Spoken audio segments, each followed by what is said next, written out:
Hey everybody, it's your girl BondyBlue, and I am here to announce that I am teaming up with Reset by Design Wellness, a travel and wellness brand that focuses on empowering Black women like you and I, girl. And I am so excited because I have been wanting to go to Africa for forever, and I am finally getting that opportunity with this upcoming Heritage and Reset Wellness Retreat in Ghana. It's going down, y'all, in November 1st through the 9th, 9 days, 8 nights. It's going to be 2 different locations when we're on this trip. This is all inclusive. It's going to come with so many benefits, including an African ancestry test. There's going to be cooking classes, a boat cruise. There's going to be an opportunity to engage, to rejuvenate, to connect with one another, to connect with our ancestors. I am so excited about this, and I'm even more excited that some of my members will be coming along and we can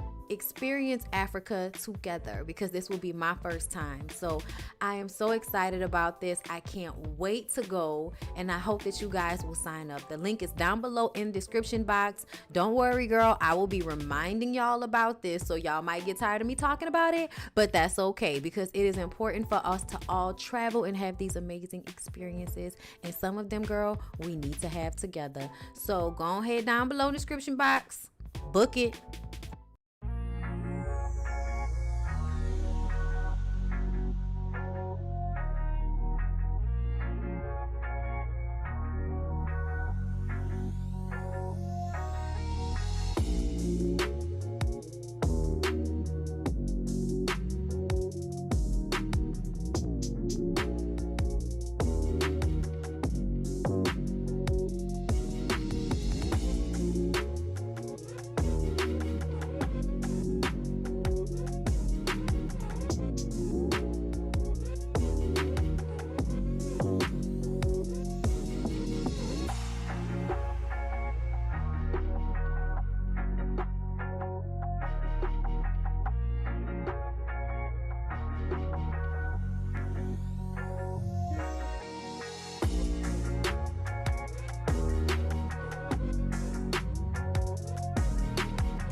Come on in.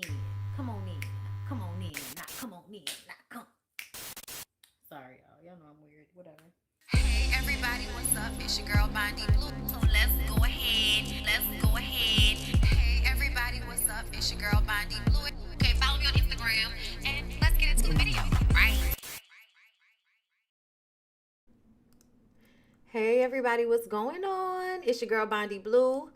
I hope y'all having a good Saturday. Listen, girl, I don't know what you're doing right now. I don't know.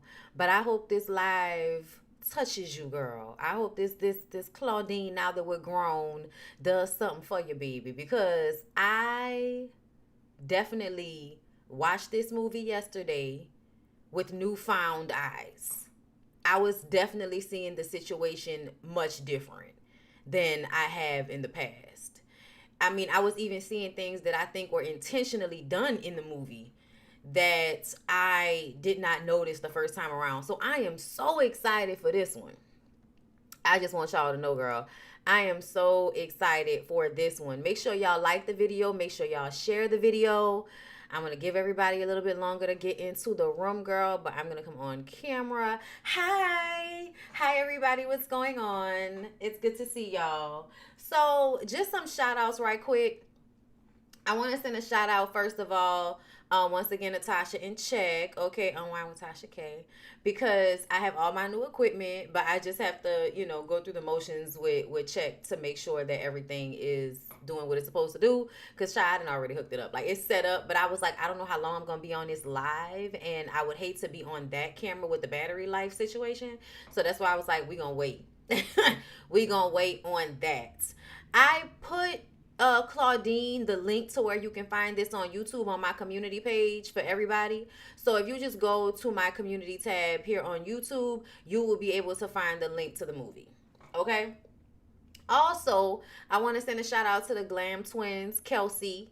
Okay, Kelsey sent me some really nice candles from Terminal B, and I appreciate her so much. The Glam Twins are always like super supportive of me over the years. I love them so much. So you know, shout out to the beauty girls, okay? Shout out to the Glam Twins. Shout out to checking Tasha and Jasmine, because you know she be helping me even when you know I don't even know. She was like, "Girl, you know you misspelled something, right?" Like, no, girl, I ain't know. Thank you. Okay, listen, I be doing everything, and sometimes my mind be moving so fast. I don't even pay attention to certain things sometimes. But anyway, I'm happy to see everybody here. Make sure y'all like the video, like the video, like the video. Matter of fact, before we get into it, let's run the like the video because I need y'all to be, you know, like in it. Get in it.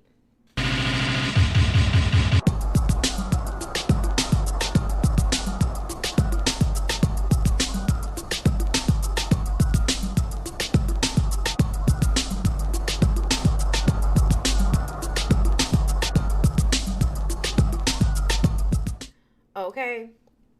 All right. So I did something a little bit different. Okay. So this is the thumbnail. And then pictures are added on the one that we're going to use here today. And the reason why is because those three bottom pictures that I couldn't fit into the thumbnail are very important to the story, girl. They're very important to the story. Okay. So here we go.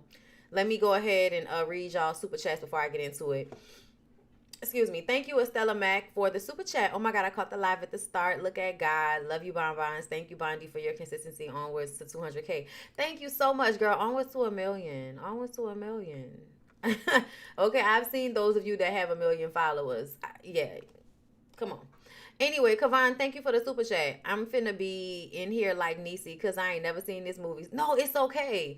It's okay. I love that you haven't seen it because y'all know if there's anything I can do, I can give you the imagery, girl. Okay? So you see the pictures. Okay? So you know these are the people. Okay? These are the people in the movie, girl. Okay? Like, I'm gonna just go ahead and let you know. All right? This is Claudine and this is Roop, aka Rupert. All right? Claudine is a mother of 6. Do y'all see the children? The children are in the pictures, girl. Okay. Claudine is a mother of 6. See the middle picture there? All right. And she's on welfare. This movie, I feel like I need to do like a deep dive into who created this movie. Like, I know it was always a big deal for Diane Carroll to sign on to even play this role because this was so not like Diane Carroll's normal, you know, role. She always played black women of a certain caliber. And to put her in this role, I think it was so people could sympathize and look at the black women that were in these situations a little bit more clearly and without prejudice. But it took it being somebody like Diane Carroll in order for people to be able to see and empathize with the character. Okay?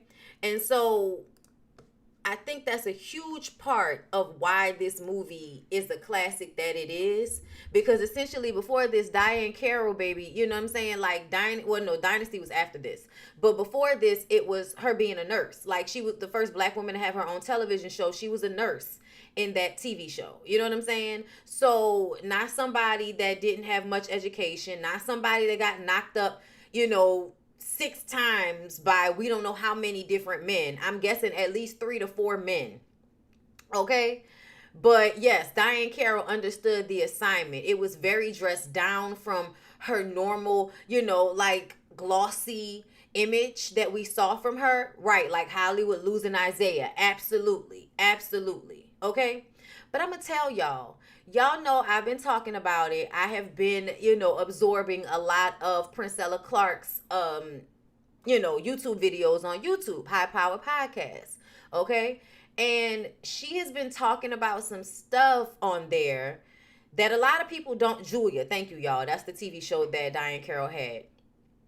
A lot of people, if you have not seen her content, she is very like shock jockey to some people, but if you actually listen to what she's saying, she backs up a lot of her ideas and her assertions with facts, biologically, historically, psychology. She tries to knock all of those things out, right? And with that understanding, watching this movie came from a totally different perspective. And it certain moments it really like made so much more sense now. Like it makes so much more sense now because I've been listening to Princella Clark, and I'm going to explain as we go through, but her understanding of what is really natural to men and women makes so much sense in the dynamic of this movie. Even down, because she often talks about this study that they did with rats, where they put the rats in a control, or mice. Y'all know anything they want to like study with humans, they use mice. So they put the mice in a controlled environment, right? I.e., the hood. They gave the mice everything they needed, food, water, so the mice didn't have to go and work for anything, i.e., the system in which we live in now. So now that people don't have to do what they would naturally do in order to survive, what do? They have babies. They have sex. And they just have more babies, and so it's more mice and more mice and more mice and more mice. And so what this makes you think about is in the system that we live in, even predating slavery, the idea was to create as many men as possible for wars, okay? You needed to have disposable bodies that were strong, okay? That's where survival of the fittest comes from.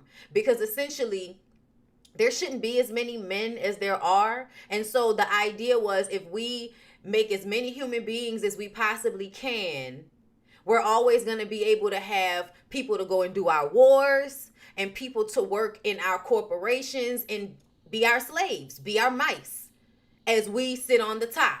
Okay? So this is something she's been talking about. So when I'm watching Claudine and you have this woman who has had 6 kids, she's the one there taking care of all her children while all of the men have left and run away. Rupert is another man that has left his responsibilities and ran away. Yeah, Darwinism. I'm going to have to look more into that. Because, you know, they didn't want to teach you certain shit in the Catholic and Lutheran schools that I grew up going to. AKA eugenics. Okay, let's talk about it. All right? So, yes. When you think about the historical context and what has happened, this right here is the demoralization stage she's always talking about. So she talks about how men need religion, men needed to be in war because it taught them discipline. So once you took the draft away and y'all took prayer out of school, so you took more religion out of everybody's situation, even though that was good for women, for men, it took the controls off of how they control the beast that's inside of them.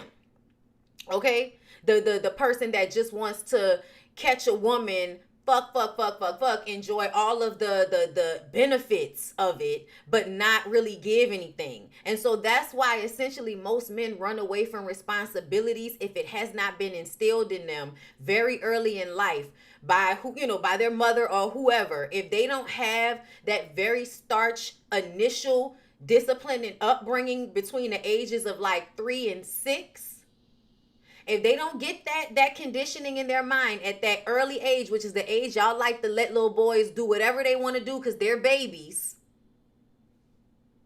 okay? You don't have that discipline, and now they taking church out of the situation. There's no military for you niggas to have to go to, so now there's no discipline. So that's why most dudes are running around, having sex, wrecking havoc, and not knowing how to control their emotions all over the place. And the women are just like a byproduct of what is happening. You either adopt the same mentality, or you try to like evolve out of the mentality as a woman, because we're going to figure out a way to live and to continue to that's what we're going to do. We're always going to figure out a way to get it done, to make it happen. And we're going to be able to do it knowing all of those feelings that the men have, but not letting them consume us. And I have noticed that so much that when men, especially in our society today, when a man does not have a woman that he is enthralled with, or if he doesn't have like a certain purpose that's been set up for him by his parents, like a lot of the times you cannot make them evolve beyond living in their parents' houses, working little regular jobs that don't mean anything to them, and they're unhappy. A lot of them have this mentality. And so this movie with that biological okay, like aspect of how men really are versus how we've been socialized to believe they are, this movie makes so much sense, y'all. So with that being said, because I had to set it up for that, I hope that makes sense to everybody. Give everybody a chance to get into the room. Thank you, Joshua. Lester and Tina Pine wrote the movie. Originally, Diana Sands was cast as Claudine, but fell ill before performing. She died. Oh, I don't even want to know how to pronounce that. Sarcoma. Child, that's so sad. Thank you for the super chat. Child, that's crazy. That's crazy. I'm going to have to look into them, though. They're not expected to use condoms. They think we should make them. What the fuck? Yes, everything is put on you as the woman to make, the response, like make these men be responsible. And essentially, it kind of is our role. And we don't want to admit that it's our role. But naturally, what happens? Not only do women get in relationships with men, but normally, even if those men have money, y'all raise them. Y'all, even if they have money, you still take care of them like a woman takes care of herself. Don't even front on me, okay? Because 9 times out of 10, like, yes, there are always, exclusions to these rules. But when we're talking about, like, why most women are the ones that are responsible for their family dynamics, for the children, for everything, the men can't seem to grasp the shit that we grasp very easily.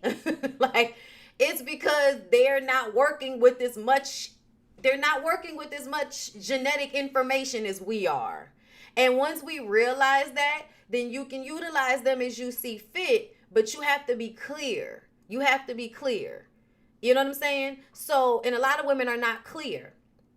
So let's get into it. Claudine, like I said, the movie starts out and the very first scene is bustling. So they trying to get you in the emotion already that this woman with 6 children, everybody runs out onto the street. They're going to school. You got 3 kids going this way. You got your oldest son going that way. Your daughter and another one of them going over this way. And you got to sign stuff and hurry up and run and catch the bus before the bus pulls off so you can go and work for some middle-class trifling ass white folks. I'ma just go ahead and tell you the truth. And then when she gets on the bus, barely making it, the other women on the bus are, telling her they know what's wrong with her. Because she's like, I've been having these headaches and I've just been worried. She's stressed out. She's stressed out in an environment like she's in. And she's asking herself why she's stressed out. Because you got 6 leeches. You have 6 angry, disrespectful little leeches at your house. No help. And nothing to physically make you feel better in order to deal with it. Probably don't even masturbate. So what do the women on the bus tell her? You know what you need, girl. She need her medicine. They all laughing with each other, but what they mean is she needs some dick. That's what they mean. Because in this society, sexual pleasure only comes from dick. Even though we know that's not true. Really, bitch, you could have went home and rubbed one out when all them kids was at school. Okay, maybe 2, 3, 4, 5. Whatever you needed. All right? But, y'all don't. This is the era, the 70s. Y'all probably didn't tell these women, women live like just happened. And black women caught that shit late.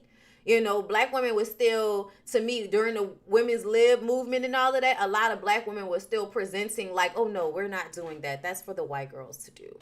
Like it gave them some moral superiority or something like that until they started being treated like that anyway, and now you get the result of how women are today. But anyway, so she says she can't be sleeping around because she has these kids. One of the women says, why not? They fought for women's lib. They wasn't talking about voting. So the women understand that women's lib was the right for them to be able to do whatever they wanted to do with their coochies. Understand that, y'all. Understand that even this is the 70s, 1972, I believe. Okay, something 75, something like that. And the women, the black women on the bus, your grandmama is talking to her other homegirls. It's your grandmama, bitch. I need you to be clear. It's your grandmama, okay? Your grandma is on the bus talking about what you think we did women's lib for. Not for voting, but so we can have control over our own damn bodies. And how people think about them was very important as well. How people see you. Very, very important. So on her way to the white folks' house, she sees this big fine trash man, y'all. And that's why I said these last 3 photos are important, because a lot of y'all only know James Earl Jones as an older man, right? But what I need for y'all to understand about James Earl Jones is that James Earl Jones was a 6-foot-something, 200 and something pound light-skinned man with light eyes in a convertible with red leather interior. Okay? And I need for y'all to understand that this big, fine, smiling, let me tell you how fine and beautiful you are, got his own place, got a good job, because the trash men made money. Please don't think the trash men make, to this day, trash men make good money. I remember out here in New Orleans when they went on strike, like it was like, if y'all don't get these people what the fuck they need, we cannot have trash out here for days like this. It stink, it's hot. You know what I'm saying? So you need your trash people. Please understand, okay? And if y'all ever pay attention to the men that are on the back of the trash trucks as they drive past, girl, you'll notice some things, okay? You'll notice some things. These are strong men, okay? These are hot, sweaty, strong men, okay? And women respond to these things. So when she saw him, baby, it made her stop. He picked up the garbage can and threw it in the back all strong and shit. And she had to stop and look at him. Child, I was stopping and looking at him. Okay, James Earl Jones is an old man as far as I'm concerned. But child, James Earl Jones, when he was a young man, was something to be seen, child. Okay, just as big and fine as he wanted to be. He was walking around this movie naked, like his stomach was out. Y'all know how on Baby Boy, when Ving Rhames was in the kitchen cooking breakfast just naked, there was literally a scene where he had to go throw away this little mouse trap, which we're going to talk about that. But he was naked, and everything, because they wanted you to see. Okay? They wanted you to see, girl. All right? Okay, yes, I'm for the union. Okay, I'm for the union, y'all. I was a photographer. I am for the union. Okay? Always for the union. I don't give a fuck. I watch the same shit. Okay? And if you think you're going to take it off streaming, bitch, I'm one of the few people that still got DVDs. Okay? So let's go ahead and continue on. Okay?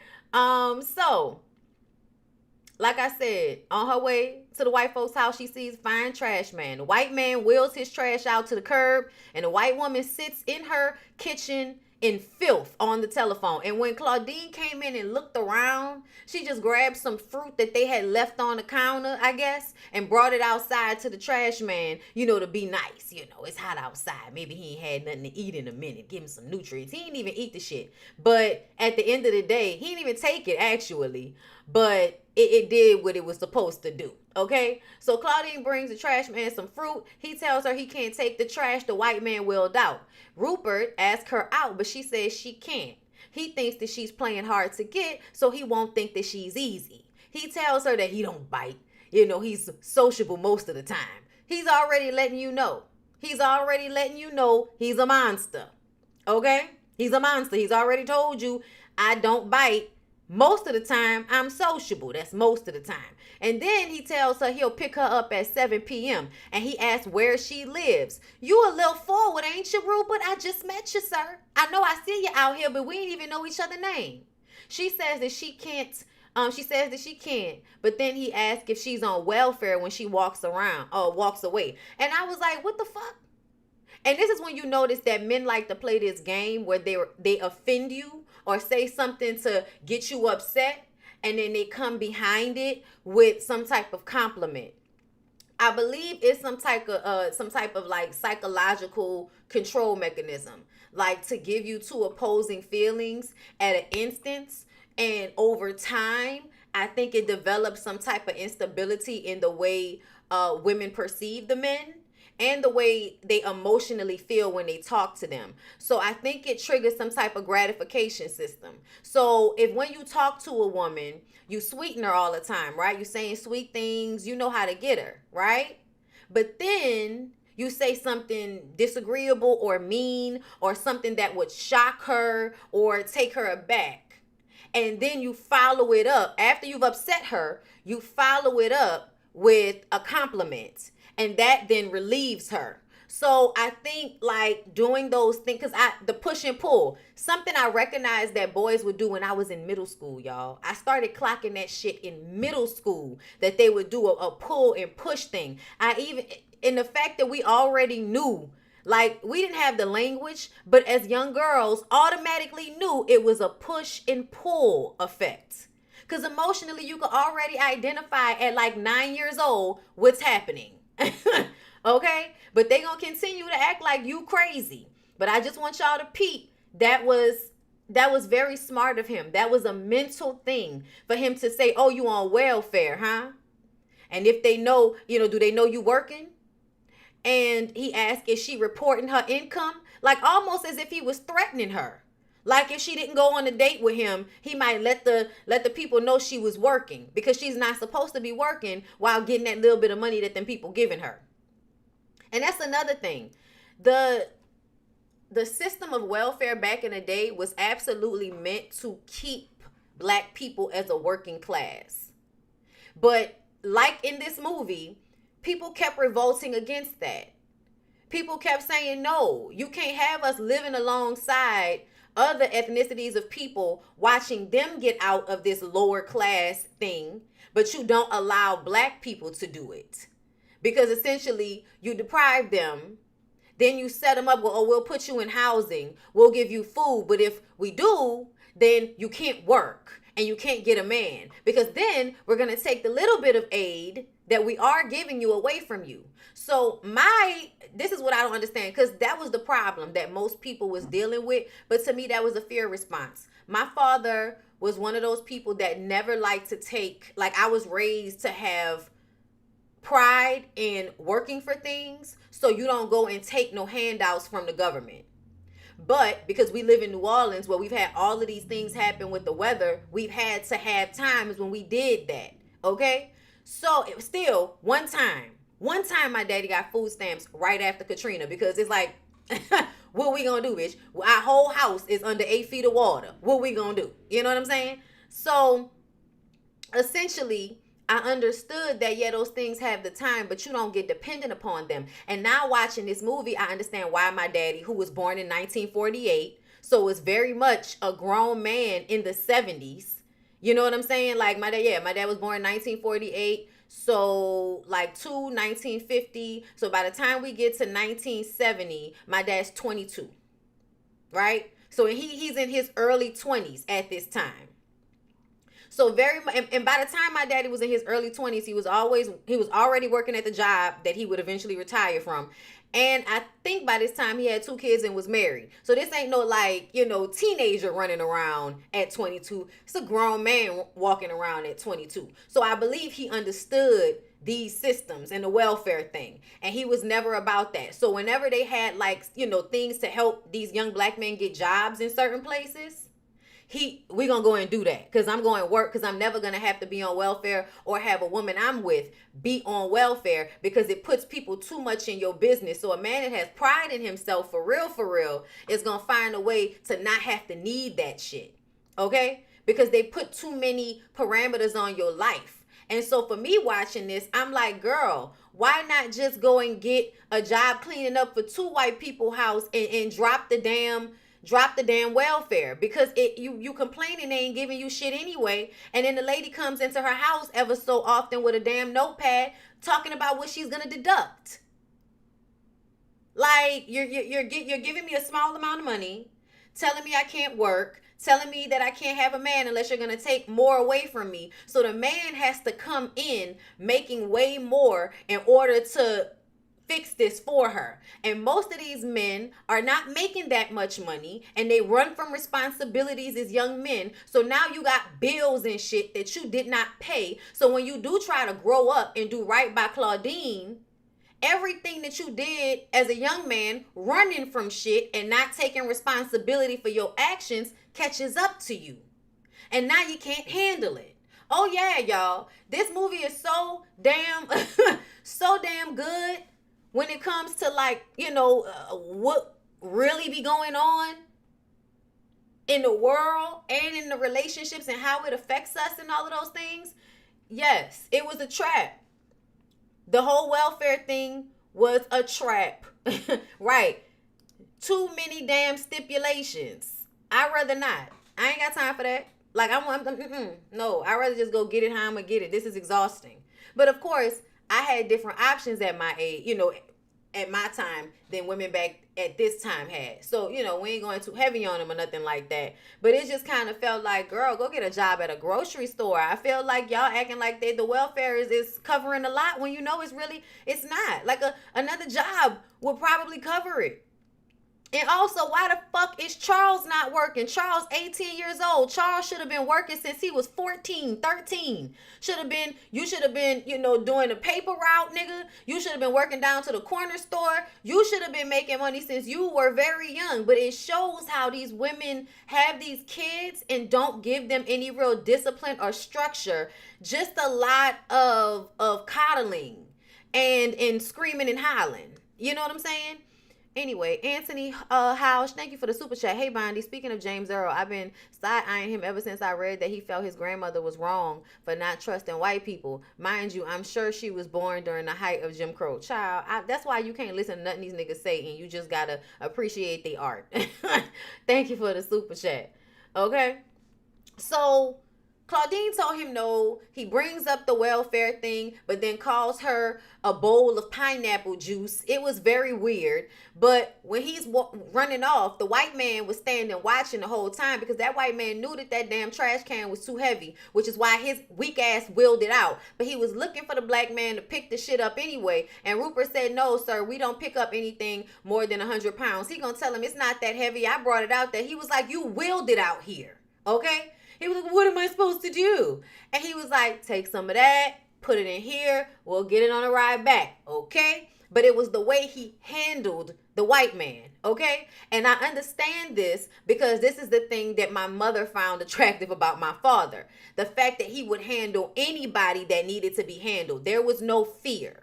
Okay? And for a lot of people, especially back in the day, there was fear of how men would have interactions with white men. And there's an underlying feeling that most black men are scared of white men. So when you find a black man that does not have that fear in the way he approaches or deals with a white man, he ain't a yes sir and all of that shit, that's attractive. So as soon as she saw him handle the white man like that, she go running down the damn street to throw out her address to him. All a game, y'all. And I'm telling you it's all a game because I feel like he was doing shit intentionally to get her attention. I do. And I'm going to explain why when we get to that scene, okay? But she runs and tells him her name and address, and he said his name, and he said he'll pick her up at 7 o'clock, okay? Now, y'all, let me tell y'all. This is one of my favorite soundtracks of all time, and I say that because I literally listen to this soundtrack at least once a week. And Curtis Mayfield did the soundtrack just like he did on Sparkle. Curtis Mayfield was like one of the best soundtrack composers ever. But I'm about to play just a snippet because I don't want them to clock me on this. But right here, this is the theme from Claudine, and they played it in the background. And I remember when I was in high school, I was really trying to get my band director to, put this on our roster because I thought it was such a good song. But he never did it. But either way, I want y'all to hear it because instrumentals don't really be hitting all of the time like that. But in the 70s, girl. I hope they let it rock. But if not, I'll have to cut it out in the edit. But either way, child, I know, no, trust me. You already know we're going to get to the Gladys part. So please be prepared for me to be singing, okay?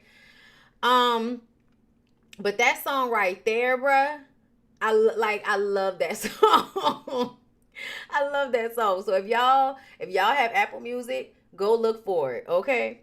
So anyway, he picks her up, dressed nice suit, nice hat, in that convertible, white convertible with a red leather interior, okay? So you already got a woman that's seeing a big fine man with a job that she know pay a little bit of money, and he didn't come pick her up looking good, smelling good, in a nice car. She pretty much sewn up. Especially when you look around and most of these niggas ain't about nothing. Oh, she's sewn up. So Patrice, because he go knock at the door. Patrice is her second oldest daughter. She got 3 boys and 3 girls. And it's literally like it's the 2 oldest, Charles and Charlene. And then it's the second, Paul and Patrice. And then it's the last 2, which is Francis. And I cannot remember what the little girl's name is. Somebody put it in the comments if you know. But anyway, so Patrice, one of the daughters, answers the door, says, Mama said don't let nobody, inside when she not here. Which y'all already know that's how that go. You don't let nobody in your house when your mama not there. Latchkey kids all day. All right, not me, but that's what that was. That's what most of that was like. You go home, you lock the door, you don't answer for nobody, okay? So he waits in his car. By the time Claudine get there, she is dirty, tired, and carrying 2 bags full of groceries. She's like, maybe we should do this another time, Mr. Rupert. She's tired. I'm sure she just wanted to take a damn bath and go lay down, okay? But the truth of the matter is she wasn't going to be able to do that because as soon as she get inside, she got 6 damn leechy kids screaming and howling and imposing their will over her. And the thing I don't like is that she didn't have those children disciplined. Like I really do. I don't know, and I get it. If you didn't have anybody to teach you those things, you don't know how to discipline your children. But there was no discipline in the household whatsoever. Almost as if they wanted to seem as if they weren't disciplined because there was no man in the house. When really I feel like they weren't disciplined because she didn't have any discipline. She didn't know how to teach them any discipline. Because if she had taught them discipline, they would have been better behaved. I know women that have a whole bunch of children and their children have discipline, and it's because the women are disciplined. They're no nonsense. Like, I'm going to just say, I don't feel like people was talking to my grandmother like that. My grandmother had 8 kids. You wasn't talking to my grandmother like that. And that was because my grandmother was going to raise hell and knock your ass out. And also kick your ass out. Okay? You can't do nothing with your boy children. I'm going to just tell you. You know what I'm saying? No, you can't do nothing with your boy children. But all of the girl children were successful for the most part. They did what they were supposed to do. Okay? Got married, had their kids, took care of their families, wasn't dependent upon anybody's system. Like all of my aunts were all, you know what I'm saying? They were with men that worked. There were no men that were just, bums or anything. Like they may not, be all late, they might cheat, they may not be present, but they have good jobs and their asses come home most of the time, okay? And that was the overall requirement for most of the women's, girl. It wasn't too much more than that. So I feel like for the time frame, my grandmother did what she was supposed to do, okay? So when I'm looking at Claudine with 6 kids and everybody talking to her like she a child and they an adult, I ain't like none of that shit that was going on. But let's press on, child. So he says, no, I've been sitting out here all day. We going on this date. So he takes the groceries out of her hand and they go inside. And when they get inside, the oldest son, Charles, is hogging the bathroom. So her youngest daughter can't get in. She keeps screaming for him to get out of the bathroom and for Paul to take the youngest one into the bathroom, which was so weird to me. Why are you asking Paul to bring the little girl into the bathroom instead of Patrice or Charlene? But I guess because Charles was in there in the tub, that still didn't make no sense to me. But either way, Paul, I guess, you don't want the other girls to see Charles because they're older. I guess that was the point of that. But either way, I didn't even like the way Paul kept pushing the little girl back towards Claudine, like unnecessarily pushing her back towards Claudine. They were very physically violent with each other as well. Okay? I ain't like that shit. So he says something about being a man. Charles is inside the bathroom, says something about being a man, ignoring her, telling him to come out. The other son needs her to sign, Francis, the one that's invisible. He needs her to sign a permission slip, but she says, not now. And so pushing him to the side like he doesn't matter, making him feel invisible, especially amongst the 6. Because he's the second youngest and the youngest is a little girl. So she's getting more attention from Claudine. But Claudine, I think, still coddled her sons, but she didn't have that weird ass relationship with her sons where she was closer to them than she was her girl children. So I appreciated her for that, because there's a moment in the movie where that is cemented for me. Her oldest daughter is pro-black, just like Charles is. Charles and Charlene are, in their teens during the pro-black 70s movement coming out of the 60s, okay? What they don't understand is that the Black Panther Party, even though they had good intentions, they're going downhill. Okay, by the time we get into the 70s, the Black Panther Party is going downhill, and it's just only a matter of time before they're completely dismantled, and most of the leaders that were doing the work are arrested, become drug addicts, or, escape extradition trial. It's a whole bunch of, stories tied in to what happened. But with our understanding, we understand they really were trying to fight for something better, but they didn't understand exactly how. You know what I mean? Because they don't realize that through this way, it's still going to end up how the drug life ended up. You was either going to end up in jail, dead. You know what I'm saying? Like, and it's sad because the intention was different. But anyway, Charlene is pro-black. So when the kids are in there watching TV, she comes in there and turns the TV off because the kids are rooting for Tarzan. Tarzan's a big white man in the middle of the jungle beating the hell out of a bunch of black people, and they screaming, yeah, kick the shit out of him, Tarzan. She don't like that shit. So already she peeping what she's seeing around her ain't right. That y'all see, they don't even make shows like that no more. They don't make shows where there's a white man beating up a whole bunch of black people, and we as black people in this day and age are gonna watch that shit and root for the white man. Like, no, we're not gonna do that anymore. So you got to recognize even what they were giving you as far as content at the time was teaching you a certain message, that they wanted you to know at that time. Very much conditioning, yes, to sympathize with white people and villainize and malign your own people, which is something that was happening at that time. They're coming off of the Black Power movement. Y'all killed everybody. So now black people are trying to fend for themselves as a community inside this system with no leaders anymore. Because now by the time we get to 72, most everybody's gone. Everybody's been killed at this point. So I feel like the conditioning that they're seeing with Tarzan on the TV, the people that wrote the movie, that was very specific. That was on purpose. I feel like the people who wrote the movie and put the movie out understood the Darwinism thing. I think they understood the conditioning thing. I think they were trying to show us without actually saying it. And something I've always noticed about movies, I have chills, so I'm saying the right thing, is that movies are always showing you something. It's further in the future, but it's real. But they tell you that it's not real. They tell you that it's fiction or that it's science fiction. But the truth of the matter is, it's real on some level. And I think the older we get and we're in the age of Aquarius, we're starting to see and understand that a little bit more than we did at this time. At this time, they have no idea that what they're watching is conditioning them to root for the white boy and malign and see enemies in themselves. Have no idea that that's what they're watching and that's what they're being conditioned to feel. But by the time we get into the 90s, these are the parents, these are the kids that end up in the 90s. And in the 90s, as much as we were trying to hold on to black unity through the art and everything, what we were more so seeing is what? A whole bunch of niggas killing each other and rooting for the white man. It's what eventually ended up happening to me. The crack epidemic, that era, all of that was just niggas killing each other. It don't matter. They still doing it. And that was the conditioning that was happening in the 70s, early 80s, right after the civil rights movement. So it's all giving very much intentional, you guys. That's why I said this movie was so prevalent, and I don't even think we realized it.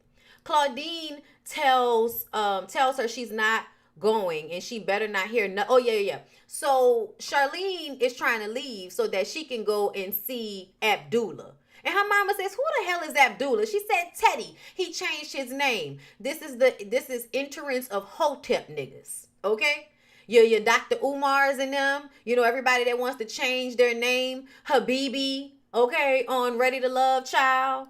Ready to Love got good last night, y'all. I just want to let y'all know I'll definitely be adding it to the review this week. it finally got interesting for me. Okay? But anyway, so Claudine tells her she can't go to see Abdullah, and she better not hear nothing about her hanging around him and smoking that marijuana, because that's what they out there doing, smoking that marijuana. Okay? When really, mama, you could have used some marijuana. Y'all really needed to open y'all minds about a lot of things, because if you would have smoked some weed, maybe your headaches would have went away. Like, I'm not saying she needed to be, doing drugs and all of that, but come on now. Y'all know Claudine needed a little joint in a glass of wine. Like, those kids, I think she deserved that. You know what I'm saying? Maybe, I wish people would have been putting it in edibles at that time. Like, y'all just really wasn't giving the people what they needed in order to be able to deal. It was like, either be a fucking dope head or nothing. Okay, no in between. When Charles finally lackadaisically walks out of the bathroom, Claudine asks, do he think he owns that bathroom? And then he lackadaisically starts to turn around and go back inside and close the door. But she pushes the door open and tells him to get out. No respect. No respect. And do you know what we eventually realize is that he resents her? He resents her. He resents her because she went and had all of these kids after him. Didn't even realize it. Yes, I think they did. I think they did drug test folks for that's why they were smoking cigarettes. Y'all made the cigarettes legal, give them fucking lung cancer. Oh, y'all ain't shit. Y'all ain't shit, just treating these black people like a whole bunch of mice to destroy themselves for your benefit. It is really maniacal. It's fucked up. I'm sorry, y'all. Let's continue. So, she has a bunch of unruly children setting fire to her house, being mean little leeches. He tells her to get a dress and come over to his place. They start asking a whole bunch of questions, and he tells them to cool it. Okay? I'm going to take your mama on a date. And he started naming all of these rich people things that he's not really going to be able to provide for her. We ain't seen them go and do no nice dinner, not one time. But he was acting like he was going to do that for her, right? So I want y'all to recognize how already he's perpetrating a certain lifestyle that he's really not living. And he's empty because he's lonely. So don't think that when he saw fine-ass Claudine and then saw her 6 kids, yeah, that looks scary, but the nigga ain't really scared. The nigga ain't really scared because he's lonely. At least that's having people around. Essentially, men can talk all of that shit that they want to about, oh, we'll go and leave y'all alone. Y'all can't handle being alone. We can, but y'all can't. I don't know many men that are happy and alone. They might be alone, but their ass is not happy. That's not what happy look like. Okay, keep it a buck. They're only the happiest they are when they have some woman living with them or doing for them or fucking them or, just coming in and doing for them in any capacity. That's the only time they probably feel happiness. But I've watched niggas. Most of them, when they are by themselves, are angry, ornery, and the reason why they by themselves is because don't nobody want to deal with that. Okay? I'm just saying, when they outlive their wives, they be so mad. They want to die before their wives. They don't want to outlive their wives. Because then they be left here by themselves. And by that time, they done got conditioned into whatever they was doing with the wife they had. Girl, listen. Anyway, so like I said, the kids was asking a whole bunch of questions. And he tells them to cool it. And he taking her out for a nice date. A lot of slick talking. Right? Charlize says it's going to wind up being chicken anyway. And I was like, Charlene, not you reading your mama for filth that it was going to end up being fried chicken. And I ain't going to lie, y'all. I was like, why is Charlene telling on me? Because essentially, y'all know, no, if I want my lobster, nigga, I want my lobster. You going to take me to get my lobster. But you really can't get a bitch with a good fried chicken date. I'm not even going to lie. I'm not going to hold you. You can take me to a good fried chicken joint and I will be very, very happy. Okay? So Charlene then tells her mama, don't come home pregnant. See what I'm saying? You doing too much about the mouth. Like, who you talking to? Who you talking to? And if I did come home pregnant, I'm taking care of you. Why you think you can tell me what to do? I'm telling you not to come home pregnant because I take care of you. You don't take care of yourself. See the difference? See, she should have checked that right off rip. Y'all be letting children slide on the stuff that they say when really when they say little slick shit like that, straighten their ass out. Oh, you want to be an adult? You don't hit them, but you explain to them exactly what it is since they think they know. Because a lot of times they don't know. Just saying. She should have been checking the fuck out them children. Anyway, so they get to his nice apartment complete with prostitutes and rats. Oh, yes, y'all heard me. As soon as they walk through the door, there's a mice running across the floor. He throws a shoe at it. He said, we got company. He gets a bath going. Then he tries to undress her.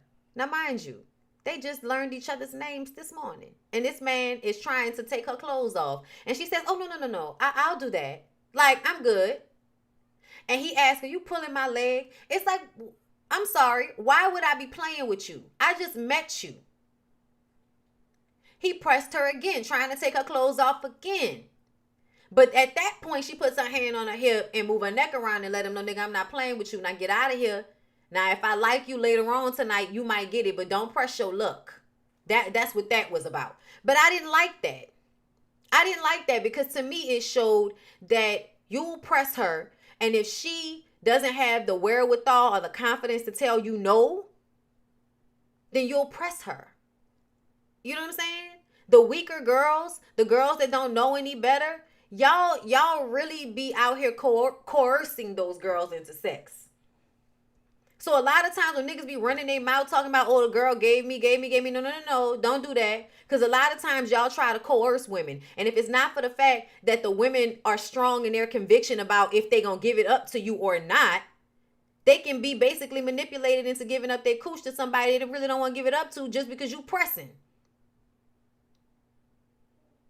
But anyway, he left her alone and then he went to set the mood. And y'all, I never noticed this before, but this is when I realized these people who wrote this movie, they must know some of this shit that I'm learning now.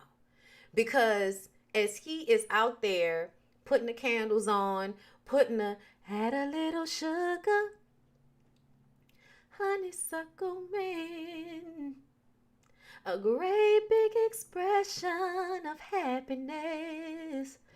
Boy, you couldn't miss with a dozen roses.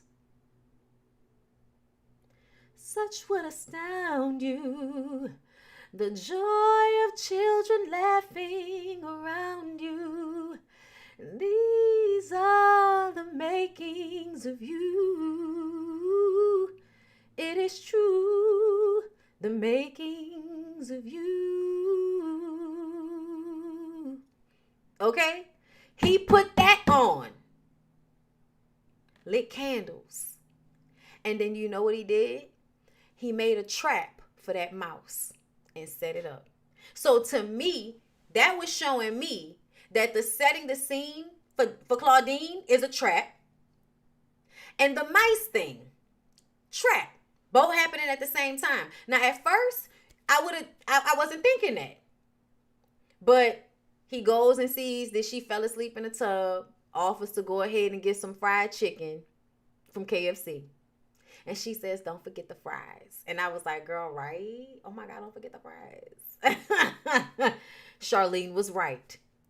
But he sits her down. He pours her some wine. Okay. And later on, and I'm going to go back to this part with it because it's very important. This scene at the table. But after the scene at the table, when they have sex, as soon as he has her in the bed naked, the mouse gets caught. And I was like, so he got her in the bed and now the mouse is caught in the trap. Same thing. So she's caught in the trap now and so is the mouse. So he did what he was supposed to do by getting her in the bed. Okay? So the fact that they pointed that out, it shows that he was setting a trap for her the entire time. You showcasing yourself in a way that you truly aren't. This woman has been bearing the real of who she is to you the entire time. And you kind of inch and throw out there who you are, but it's not the same. But you try to make it seem like y'all are the same. And that's where this conversation comes into play and why it's so important. So Like I said, he pours her some wine. He didn't had her, gave her this bubble bath. Like, this lady needed this. She fell asleep in the tub because she was tired. So he asked, is she 30? So remember when we said they compliment you, then they offend you, and then they compliment you again. Oh, you know what I'm saying? This is what they consistently try to do.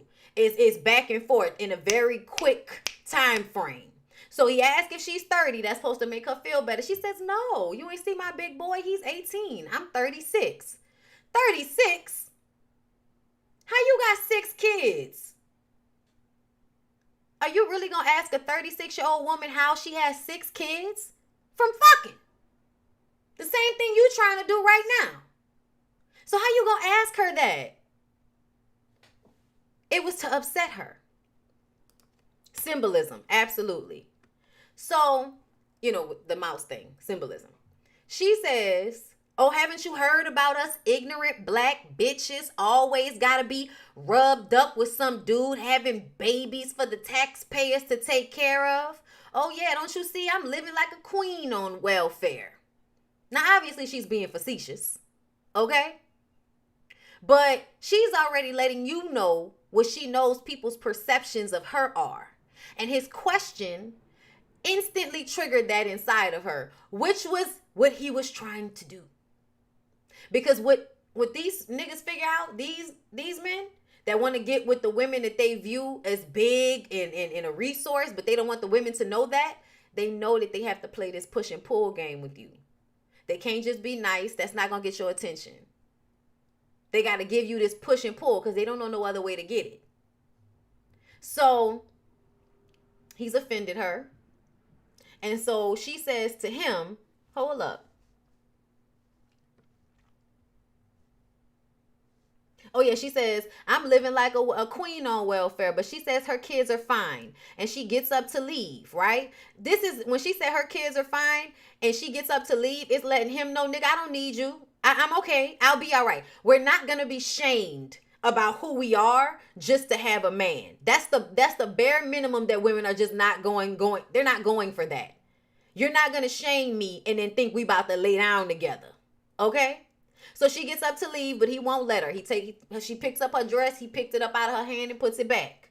He says he's been married.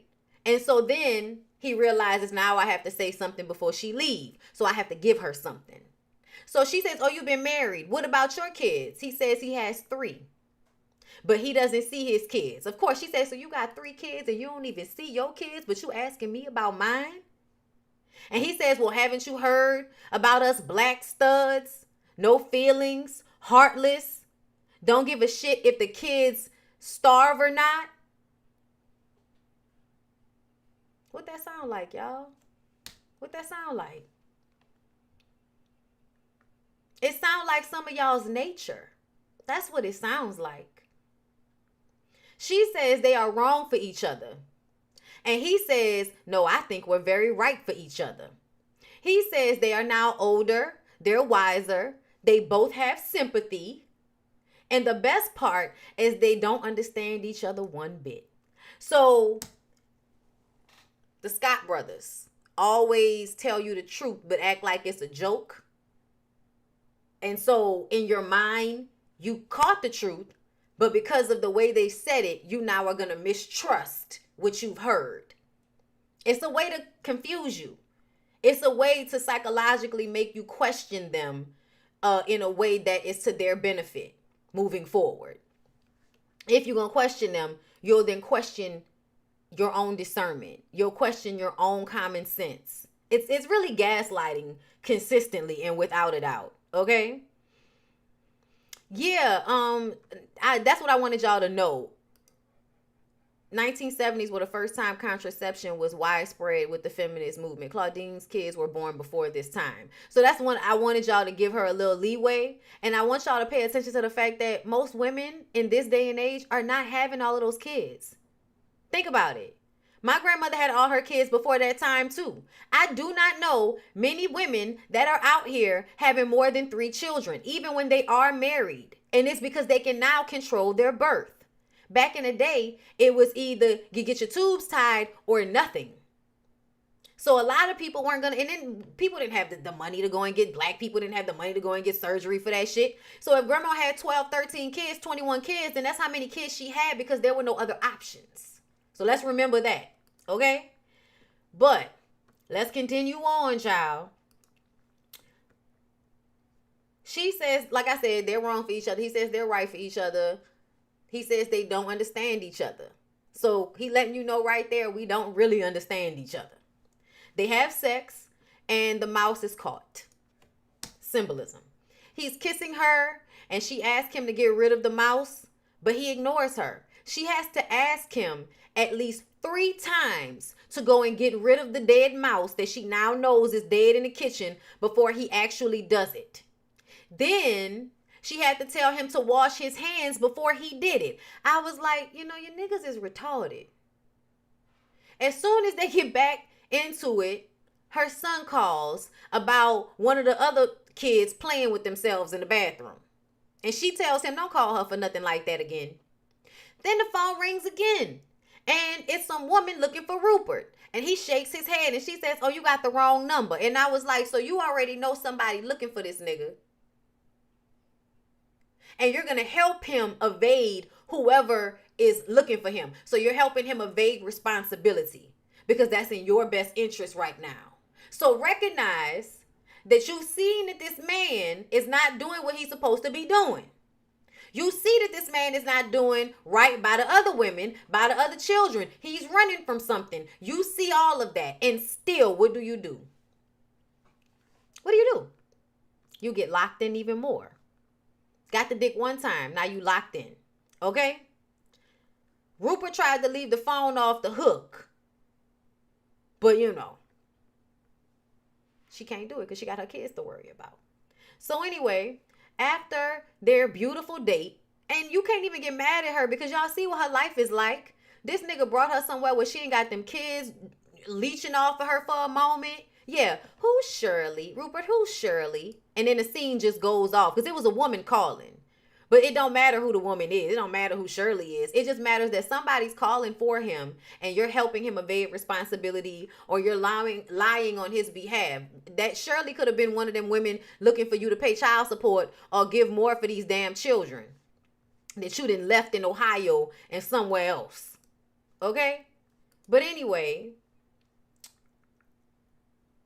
after her beautiful date, her kids proceed to question her about dating a garbage man.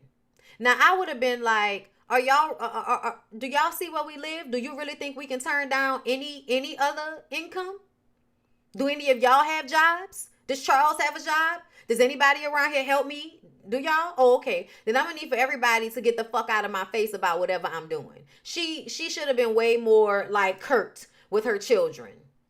But that's all she has. So she coddles them, over-nurtures them, and gives them no discipline.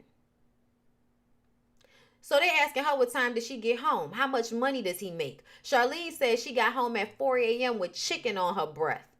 Paul asked what she was doing. Oh, no. Francis asked what she was doing until 4 a.m. Then Patrice says she hopes she doesn't marry him because they have enough kids around there. And the second oldest, Paul, says that she doesn't have to be married. The man sticks his penis in the woman's vagina, purposefully saying that to be jarring and to be like disrespectful. There was a lot of slut shaming that was going on by these children, and I was bothered by that. That annoyed me a lot. Patrice smacks the youngest kid. Okay, I think Patrice smacked Francis for saying not mommy's vagina.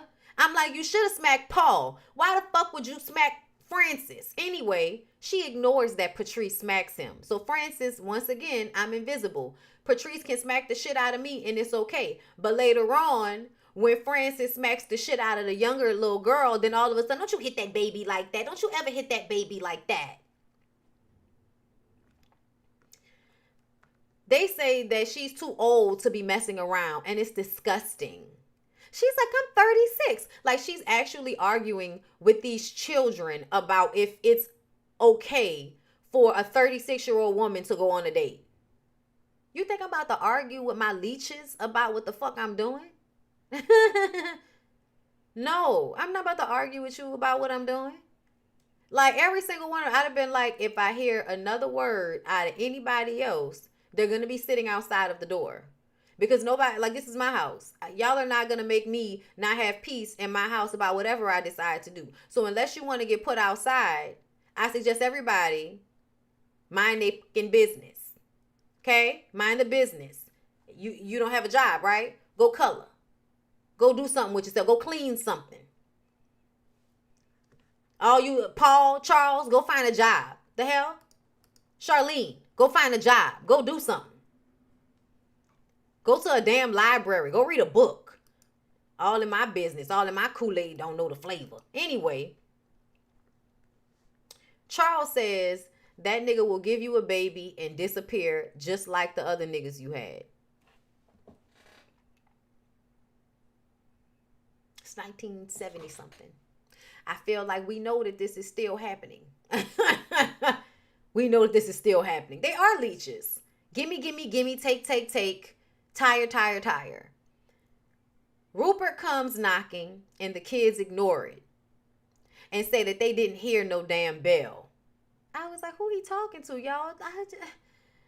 They stopped the youngest little girl from opening the door. It's a lot of animosity towards Rupert, which is understandable because most of the men that Claudine has brought into their family have just gave her babies and left, disappointing them, hurting them as well. So nobody wants to get emotionally invested into another man because y'all always do the same thing. Leave everybody disappointed and hurting. So then the ice cream truck bell rings outside and y'all trying to get money out of Rupert. He give him a little money and send him on out their way. Charles said he didn't want no ice cream. But he asked, what you gonna buy for me, Mr. Marshall? And he said, what you want? And he said, nothing you got. Shut up, Charles. Shut up, Charles. Y'all see the picture in the middle? That was that scene. Look at his face. Hold up. This one right in the middle at the bottom. Y'all see him? Nothing you got. And the look on his face. Look at the look on his face. He would disassociate, but he wanted to kill these kids, bro. Okay? He wanted to kill these damn kids, bro. And I'm not even mad at him because they just disrespectful for no reason. Just real unruly up and around there. But it's because in this society, they need male influence. They need discipline. And it's like you either gonna supply it or you not. So what you gonna do? Before they leave, he tells Rupert every tear his mother sheds over him will cost him a quart of blood. Think on that. And it's like, it's crazy how Charles is literally disrespectful and mean to his mom all the time, but has the nerve to feel territorial over her in a way that he thinks is protection and care. But he talks to her crazy. He does not help her the way he's supposed to. And he wallows in self-pity. That's Charles. Got the nerve to want to be protective of his mama now. That's where you get Baby Boy from. Y'all remember on Baby Boy? I've also done that one. If y'all haven't seen that now that we're grown, check that one out as well. On Baby Boy, he had that same attitude with Ving Rhames, right? This my house, homeboy. And his mama had to let him know, this is not your house. This is my house. You don't do nothing but eat. What she said? Eat, sleep, and shit. That's all you do.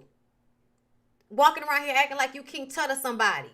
And that's because y'all give these young men that energy of they come first. That you coddle them. It's you and your little man. And then when you finally want to get another man, his attitude towards you is a feeling of now you've thrown me away and replaced me. Because you didn't have the boundaries in place with your kid that you were supposed to have. And so when I talk about how mothers have some of these relationships with their kids, everybody wants to get upset. But the truth of the matter is you do have boundaryless relationships with your children. And when they get older, they take on very, very territorial energies towards you that they should not have. But because you used them when you didn't have a man for your emotional fulfillment, you didn't create the boundaries. You can't tell me I don't know this, y'all. I live this. I live this. You are an emotional support blanket to your mother at times, which is why you feel territorial of her. That's why I think it's so important for women not to have that it's me and you against the world attitude with their kids. Because as soon as that woman gets a man, that is completely over.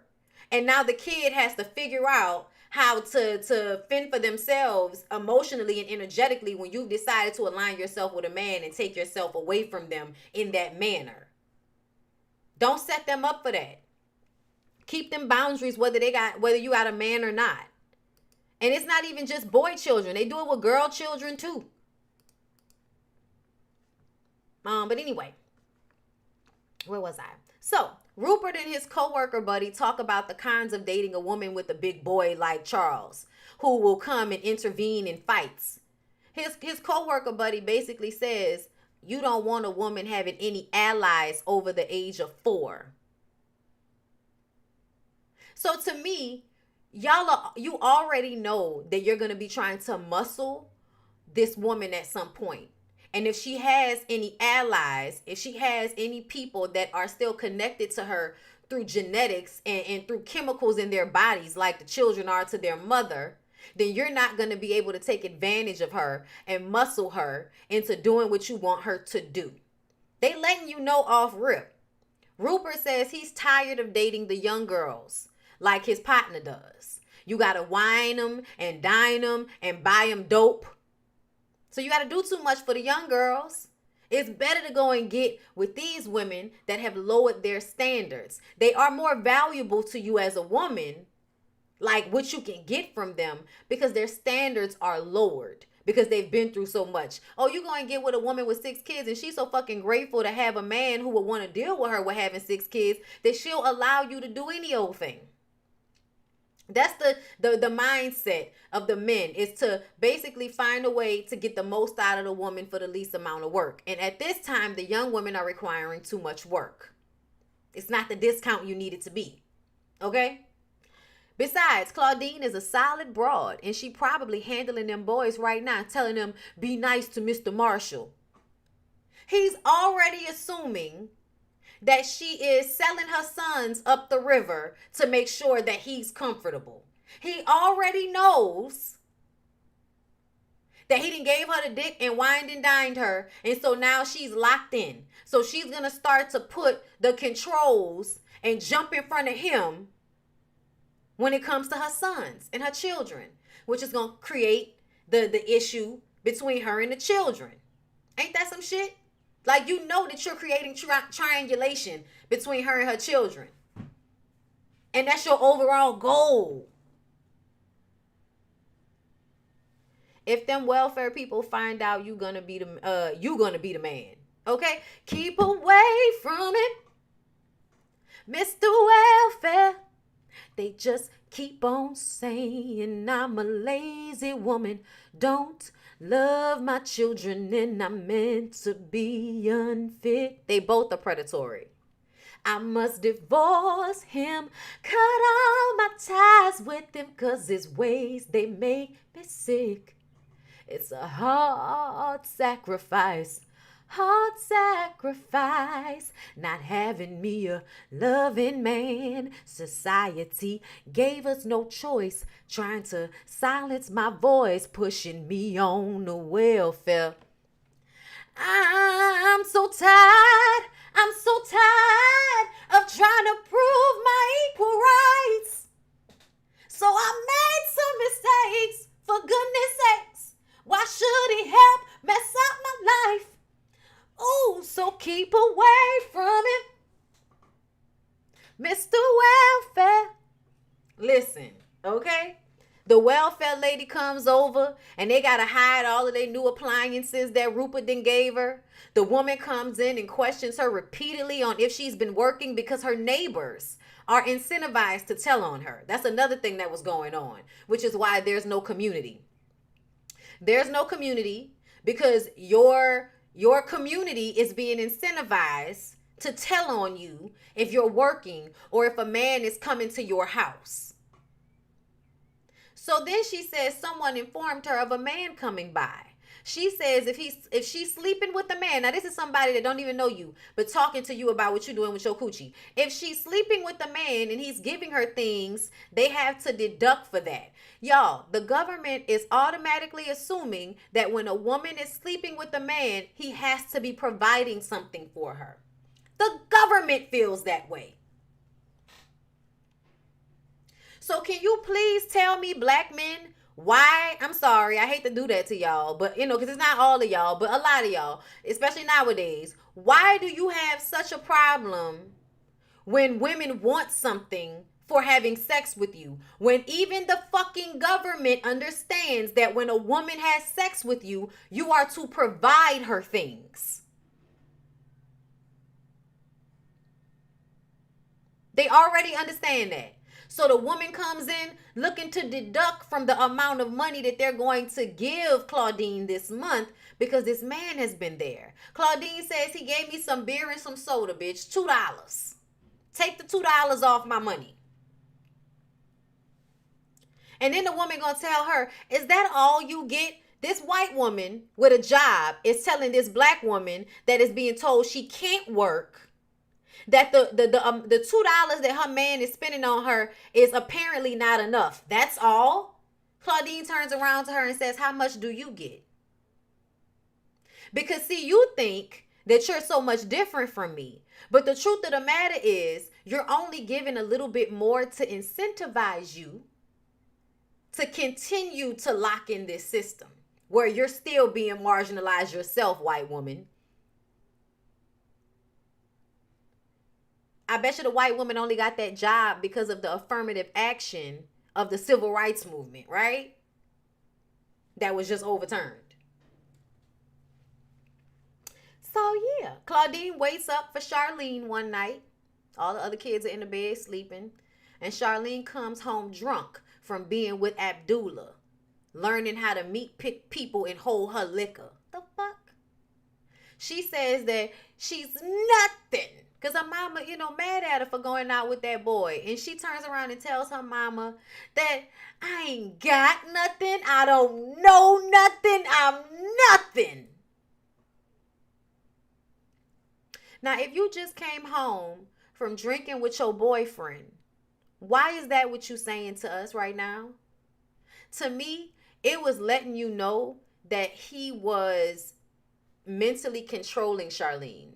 Abdullah, we never saw Abdullah.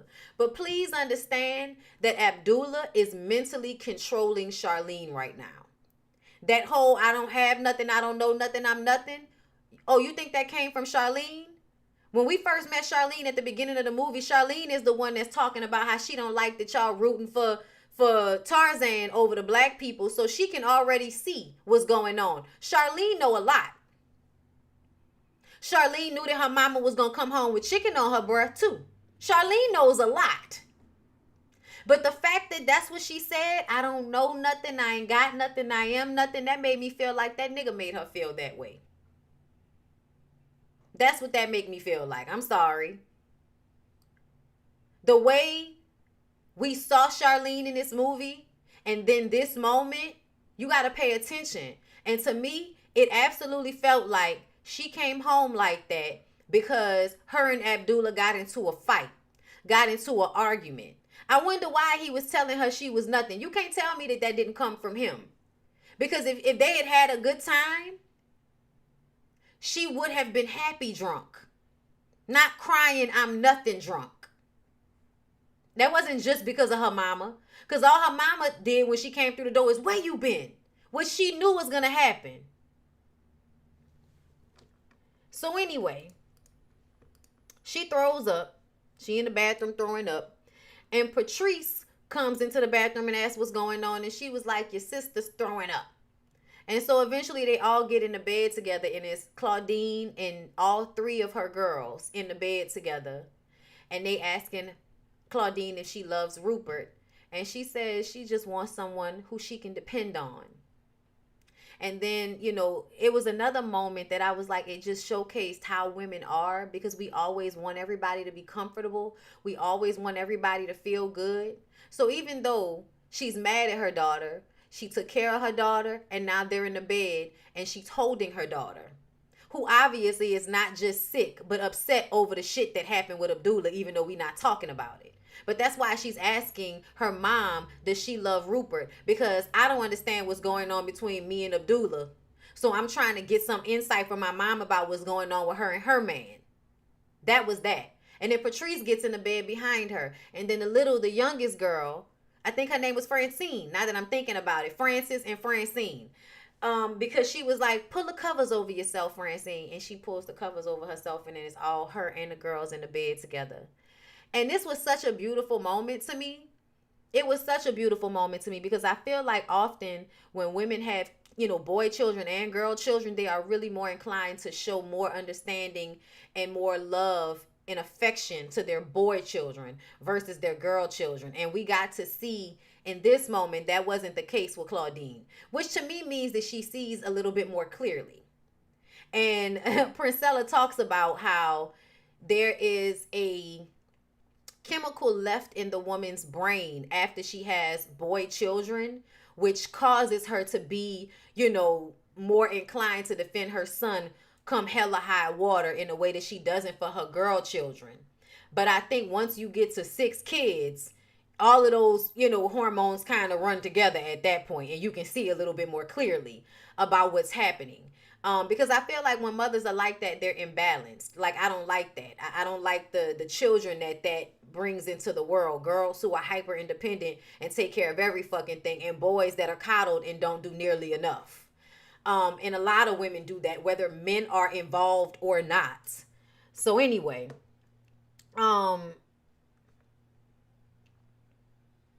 Claudine is over at Rupert's house, right? You can tell that they just finished hunching.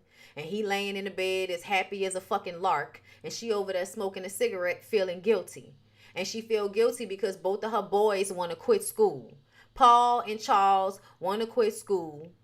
And she's with him when she should be at home with them. And when she's at home with them, she wants to be here with him. She asked him to take her home. And he says it's like being with a married woman. And she says, yeah, man, I'm married to the welfare man. Didn't you know? She says, if I can't feed my kids, it's child neglect. If I get a little job on the side, then I'm cheating and I'm disloyal. She says she can't win for losing because if she stay at home, she lazy. So this just shows you how even under all of this stress, even in these moments when she gets her pleasure, she's right back to worrying about her children because things are not resolved. You stressed out because things are not resolved and you care about your children. You're not able to live in that blissful moment for that long. You're just not, because your brain is working. Like, it's crazy to me the way they'll look at the woman like she's tripping in these moments, when the reason why is because she's always taking things into consideration that you are not. Because you don't have to. You can be all about yourself. You got your nut, so you good. But Claudine, on the other hand, still has all of this responsibility. So at home, Francis, her youngest boy, I told y'all he slapped the shit out of Francine. And when Claudine shames him, he says, you never say anything when Patrice hits me. And she ignores him. This is when we realize how Francis feels invisible. To be invisible would be my claim to fame. A girl with no name, that way I won't have to feel the pain. Indispensable, just a plain old human being. Today don't mean a thing in a world that's so mean. A world that seems not for me. So privately, I'll be invisible. That way I won't have to explain a thing. If you know what I mean, I won't even have to be here on the scene. It's so ridiculous of the strife and the bliss that rolls right on through me to have missed all the things that hurt you so. No one would ever know. They never know. Life so preciously just don't seem to me to be as free as they claim freedom to be. Freedom, things are going fast. To have found it all in the past. To have to take what you can get. Sure can make a heart upset. Inconspicuous. I must behave myself for somebody else who may have a little fame, fortune, and wealth. It's so ridiculous of the strife and the bliss. The road right on through me to have missed. Listen, okay? The lyrics to that song, so I'll be invisible, invisible, invisible. It's crazy, y'all. Like the meaning in the songs and the scenes. So while this moment is happening, Rupert calls Francis over, and Francis doesn't come, right? And he goes over to Francis and he asks, what he wants to be when he grows up. And he says he wants to be invisible. That way he can do whatever he wants. He draws an invisible mama and daddy in a farmhouse. And it's showing you what he wants, but it's also showing you that he don't think he can get it. He's like barely 7 years old. And he already understands that what he wants, he can't have. But also, when asked what he wanted to do, he had no direction. A lot of them don't have any direction. If Charles didn't have the Black Power movement, he would have no direction, because essentially y'all see him lying around the house like a bump on a log. He has no inner direction. Even Charlene, you might let this nigga lead you, but you still out moving in your mind, coming up with things. Like their energy is different. Charlene helps. Even though Charles seems to help, the energy of it is so lackadaisical and I can't stand y'all and I don't want to be here. Like it's different. It's so different to see the energies between the two, between the male children and the girl children. There was even one part where Paul lied and said he cleaned up the kitchen, but Patrice was the one that actually cleaned up the kitchen. So it's like, are you of any help? For real. In comparison to the girl children, which is insane.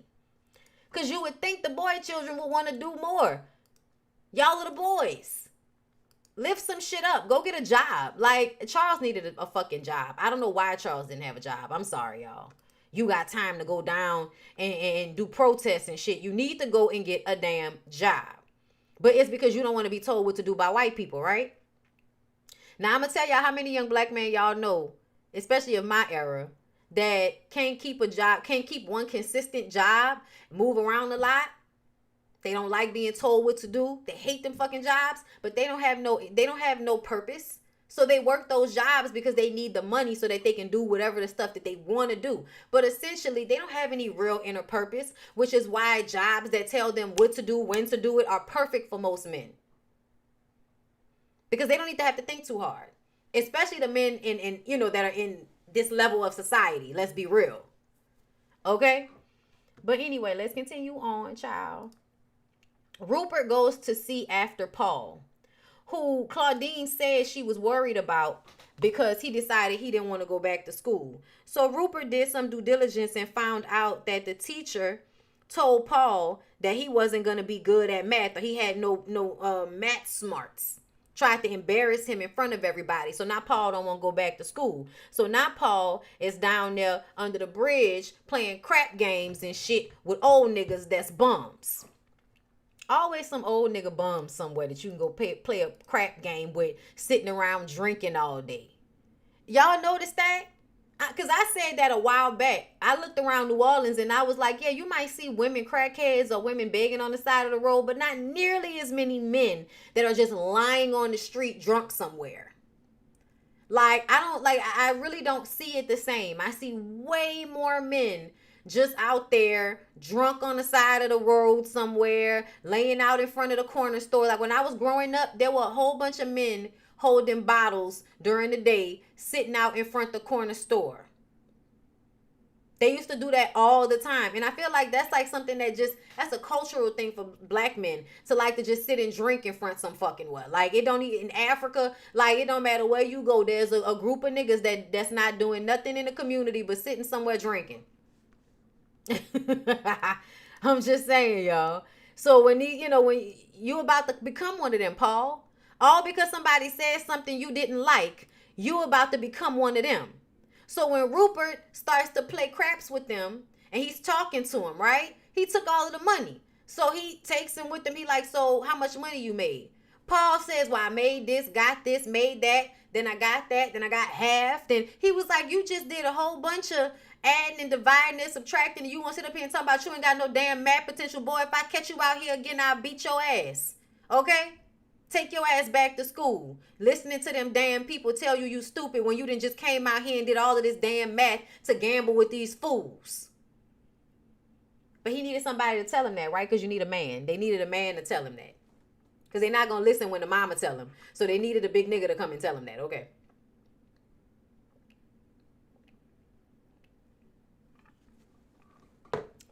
Okay?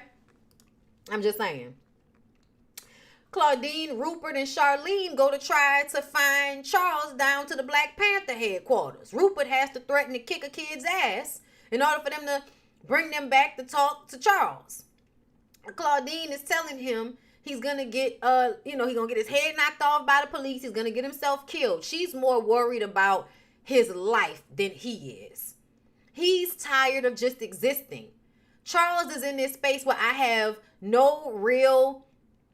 don't have anything internally that's making me feel good. That's why he's depressed. It's not just the system that he lives in. You have nothing to do. You don't help. You don't provide anything. You're useless. So that's why you go and get involved in the civil rights movement thing, in the Black Panther thing, so you can do what the men before you have done and feel like you're useful in your community, where essentially you're just existing. And he doesn't want to just exist. He said, I want to feel like a real human being. Sometimes I just start crying for no reason. When he said that, y'all, the shit that Princella Clark says about men, about them being more emotional than women and not knowing how to deal with those emotions, about them being the artificial intelligence version of humans, which are women. Women are really the full human beings, and men are just some anomaly on us that came a long time ago, like some being created men because it was only women on this earth first. And then some being decided to create men. But I mean, honestly, the things that she says make so much sense when you put it in the context of a movie like this, where Charles is telling you, I hate the fact that I feel like I'm just existing. I have no purpose. I want to feel like a real human being. Who do you think the real human beings are? They're either elevated or they're the women. And the elevated people are only the people you see in theory. You don't really know the million and billionaires. You just know how it trickles down to you. So you know that they're there. Those are the people you look up to, people with money. But you don't recognize what you're actually supposed to be looking up to. You can only equate it with money and success because you're male. All you know is you don't have that. So you want to feel like a real human, even though I don't even know if you really know what that is. But you know it's not how you feel. So sometimes he starts crying for no reason. She's frustrated with him, and she asked Rupert to say something to him. And Charles said, what the garbage man gonna tell me? The garbage man that's already a slave. How he gonna tell me what to beg for welfare? What he gonna tell me? And she slaps him. You better not ever talk to Rupe that way. And I'm pissed off at Claudine in this moment. Because why did you hit him, first of all? Second of all, he can talk to Rupert however he sees fit. It is not your job to protect Rupert's respect. Because at the end of the day, he's going to do exactly what the fuck your son said he was going to do, which is run. When shit get hard, he ran. Which is why you shouldn't have been slapping your son trying to force respect. When at the end of the day, your son can see the nigga ain't deserving of the respect. He can see it. Because he knows what men are because he's a man. He just shakes his head and walks away. So the welfare woman comes to see them when Rupert is at Claudine's house. And honestly, I feel like he made no real attempt to hide himself. The fact that he tried to go and hide in a closet and the woman saw him, I was like, nigga, really? You couldn't wait till they went all the way into the kitchen before you tried to go into the closet as if that lady couldn't see you? Like, y'all basically live in a shotgun apartment. If you standing in the back, you can see to the front. So she sees him. She asks him a bunch of questions. And eventually he says they want to see them get married to take the government off the hook and put him on. Now, let me ask you something, sir. Why the fuck is that a bad thing for the government to expect you to be financially responsible for the woman and her children that you laying up with and living with? Like that, to me, he felt like he had said something like, yeah, y'all want me to get married to her so y'all can be off the hook and put me on. It's like, yeah, but you should be on the hook when you're sleeping and being with this woman and her children. You should be responsible for them. But they don't want the responsibility. It's not natural to them, y'all. It's not natural to them. That's why they shouldn't be leading anything. Not just because. I'm sorry. Not just because. I said it on Twitter I know y'all think, because there's so many people that when we have this submission conversation, y'all think people just don't understand. And I used to think the same way. But now that I'm older and I really see it, it's bullshit. There is no need for you to just be submitting to somebody just because they're a man and you with them. That's fucking stupid. I'm going to need for you to always use your critical thinking skills to assess whether you should follow anybody's lead on anything. Anybody. I have to tell myself sometimes, Lyric knows better in this area, so I'm going to let him handle that. I'm not going to argue. I ain't going to ask too many questions. I'm going to just let you do your thing. Because that's where you're good. So you do that, and I'm going to do this. But am I going to just be like, oh, yeah, I'm going to let you lead in all aspects of life because you have a penis? That is fucking stupid. That would be dumb. So I'm going to always need for everybody to use their critical thinking skills when it comes to allowing someone to lead them in anything. Child, I ain't seen a nigga yet that's smart in every area of life that he needs to be leading in every area of life. I have not met a nigga yet. Not even my fucking daddy needed to be in charge of everything all the damn time, no matter what he thought. The hell? And he didn't even think that way. When it came to nurturing and mothering and dealing with, the girl children, my daddy completely left my mom like it within reason. When it came to like discipline, that was always his area. But when it came to dealing with certain things, having certain conversations, my dad completely left my mom to handle certain aspects of things because that's where her strength was. And his was not. He was not emotionally intelligent. He couldn't have... He was emotionally intelligent in the way that he could understand, but not the way that he could emote it himself. So he wasn't the person he knew, we're not going to have some of these conversations. Like, some of these things are going to be you and your mama. When the period time came, he really was like, okay, I have to take my hands off of her a little bit more because she's now entering in this area where only her mother is going to be able to teach her certain things about being a woman. So I have to leave, what I'm saying? I have to give her this space and take, my hands off of it a little bit. Then when I went to college, took his hands off even more. Understanding that at times he needed to relinquish control for you to be able to take care of yourself because that's what's best for you. Even though it may not have been what he wanted to do, it was what was best for you. So he did it. Okay? With his crazy self. I miss him. Anyway, so, and I'm just using him as an example because my dad was like a very responsible person, a single parent at one point. He cooked, he cleaned, he took care of, like he did what needed to be done versus the idea that I'm a man, so I do this. In our household, it was not like that. He did feel like as a man, he was supposed to protect and provide, and he did that. So I use him as an example because my daddy, but also because I don't see a lot of men that even match up to him when it comes to taking on responsibility for other people and other things. My daddy was like consistently the person that people relied on. When my aunt passed away and she had her his cousin, her daughter that was, Down syndrome, he took responsibility for her. We would go and see her and make sure she had what she had a few times a month. And I was with them every time because my parents wanted to show me the responsibility that you have to take care of the people in your family. Whenever one of the kids had to come and stay somewhere, they would come and stay by us, Like, my dad was always the person of, I will take on the extra responsibility. Now, you're not going to take advantage of me, but this is my family. So I'm going to take on the responsibility when I can handle it to help. That was his mindset. So yeah, I definitely feel like most men don't distribute those types of, they don't, I haven't seen a lot of men with that amount of responsibility about themselves, especially in this day and age, in this time frame. Once again, my daddy was born in 1948. Okay. So different time, different type of man. But even though him and James Earl Jones are probably around the same damn age, okay? So this character was older, than my dad, and still wayward. Because the idea is that the older men were more in control of themselves and were more disciplined, and they were the better examples of protectors and providers and all of that shit.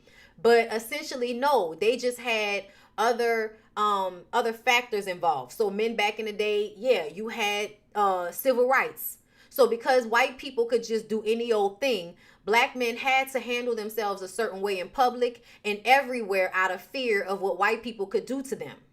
You don't have those same constraints anymore. There was the military. That was a huge part of it. You don't have those same constraints anymore. There's no draft. They took prayer out of the school, and a lot of people are unwrapping themselves from the indoctrination of religion. So you're taking all of the components that made men, especially black men, have more structure and discipline in the way they live their lives. That has been taken away. So the reason why the same men from when my daddy was coming up are not as apparent in this time is because the things that held them in place back then are no longer in place. It is what it is. So they go lay up after, and her and Rupert are laying in the bed, and she tells him how Charlene asked her if she was in love with him, and she was like, I didn't tell her I was too smart to fall in love with anybody. What you want with me anyway with 6 kids and aching feet? That's what she said. And this is how you know she still doesn't know her own value to him. She doesn't know that he's in a lonely, dark place without her and that he needed her. He was looking for somebody like her to give him the heaven on earth in between her legs, to give him something to do to make him feel less guilt and shame about not taking care of his own kids, because he carried the guilt and the shame that he wasn't taking care of his own kids with him. And so when he got with her and started helping her take care of her kids, even though it was tough, it still gave him the feeling that, okay, I'm helping her kids, so at least I'm being a good stepdaddy to somebody. So it made him feel better about not being there for his own kids. She was providing him with a lot of the internal things that he needed to have meaning to his life. Him being single and drinking and fucking random young women obviously was not doing it anymore. Wasn't doing it anymore. So he needed something more in order to help him feel less in turmoil on the inside. And this beautiful woman needing of him and not seeing herself or him clearly was the perfect trap. It was perfect. It gave him exactly what he needed, which is you needed a strong-minded woman that was also in need. So she's going to be able to give you the structure you need to feel of value so you can stop feeling so empty. And then she's also going to give you the sex and the love. She's going to give you all of the grace. So even in your fear of all the responsibility, you know that you're getting a good deal out of being with this woman because she's doing so many different things for you to help you feel of value. Because when you're by yourself, even though you have all of these things, you don't feel of value because you by yourself. which is why you was looking to trap a woman like Claudine. And she is out here looking for help, looking for affection, looking for the lack that she's not getting. And in our society, what does that look like? A man. That's what they tell you. You need a man. Even her homegirls, you need a man. That's not really what she needed. She needed a fucking vacation and some self-worth and a good sex toy. But the nigga will do for now in the 70s. Okay? The nigga will do. But yeah, the point of the matter is, you ask yourself, why would he want to be in a relationship with her? And you think it's about love. But he keeps showing you that he can't really love her like that, because he's not doing anything that's really that sacrificial for her. Because when it all brought down to it, he ran. So let me continue on, y'all. Let me continue on. They lay up, and she says, why you want me anyway? And he says he believes she's a great woman. She says it's the worry that really gets her, because he was like, I watched my mom. She worked and took care of everybody. And, that work is what really, I guess tired her out. And she was like, it's really not the work. It's the worry. You living in this shitty world. She said it may be time just to let this go. And so what she means is, yeah, you feel good for the moment, but her overall problems, you're not solving. You're not solving her huge overall problems, which is why she got this issue. The welfare lady just left, reminding her that even though she get these little moments of pleasure from you, you are not long-term fixing her issues the way you're supposed to, which is why she's still thinking, she's still worrying, and feeling the same way she did before she got the dick. So she's tired of him bringing her home at 2 a.m. telling the kids they've been dancing, as if them kids don't know what's going on. She wants to be with him and know that he's there, meaning that she wants to know she can depend on him and he's not going to run. You don't need to feel that way. I think this is what would happen. A lot of women that wanted to keep looking for love and keep thinking that, I just need to find a man and he's going to tell me he's not going to run. No. You should expect for them all to run. You should expect for them all to jump off the boat as soon as shit get hard. Like, expect that from them and move accordingly. But be able to be in the moment enough to enjoy the momentary, pleasure that you may get. Enjoy the momentary pleasure. But recognize when somebody is a dildo and that's all they can be. Yes, temporary relief. He's like a drug. Abso-fucking-lutely. And for most women, that's exactly what dick is. It's a drug. It's a drug. Okay? Which is why later on you can think about when a nigga hit that spot right that one time, and that will basically dictate your moves. Remembering that high you got the first few times or the last time it was real good. It's absolutely like a drug, y'all. So when I be saying that the Princella Clark, commentary and the things that she's teaching over there on her channel be hitting, it be fucking hitting. Because she talks about how basically seminal fluid rots your brain. Not rots it, but it definitely makes it hard for you to see clearly. And we know this because we know that penis only feels good to us when we're in a mental space for it to feel good, which is why no woman enjoys rape. A man will respond and all of that. I don't care what y'all are talking about. No woman vagina automatically starts feeling good when she's being raped because it's a mental thing.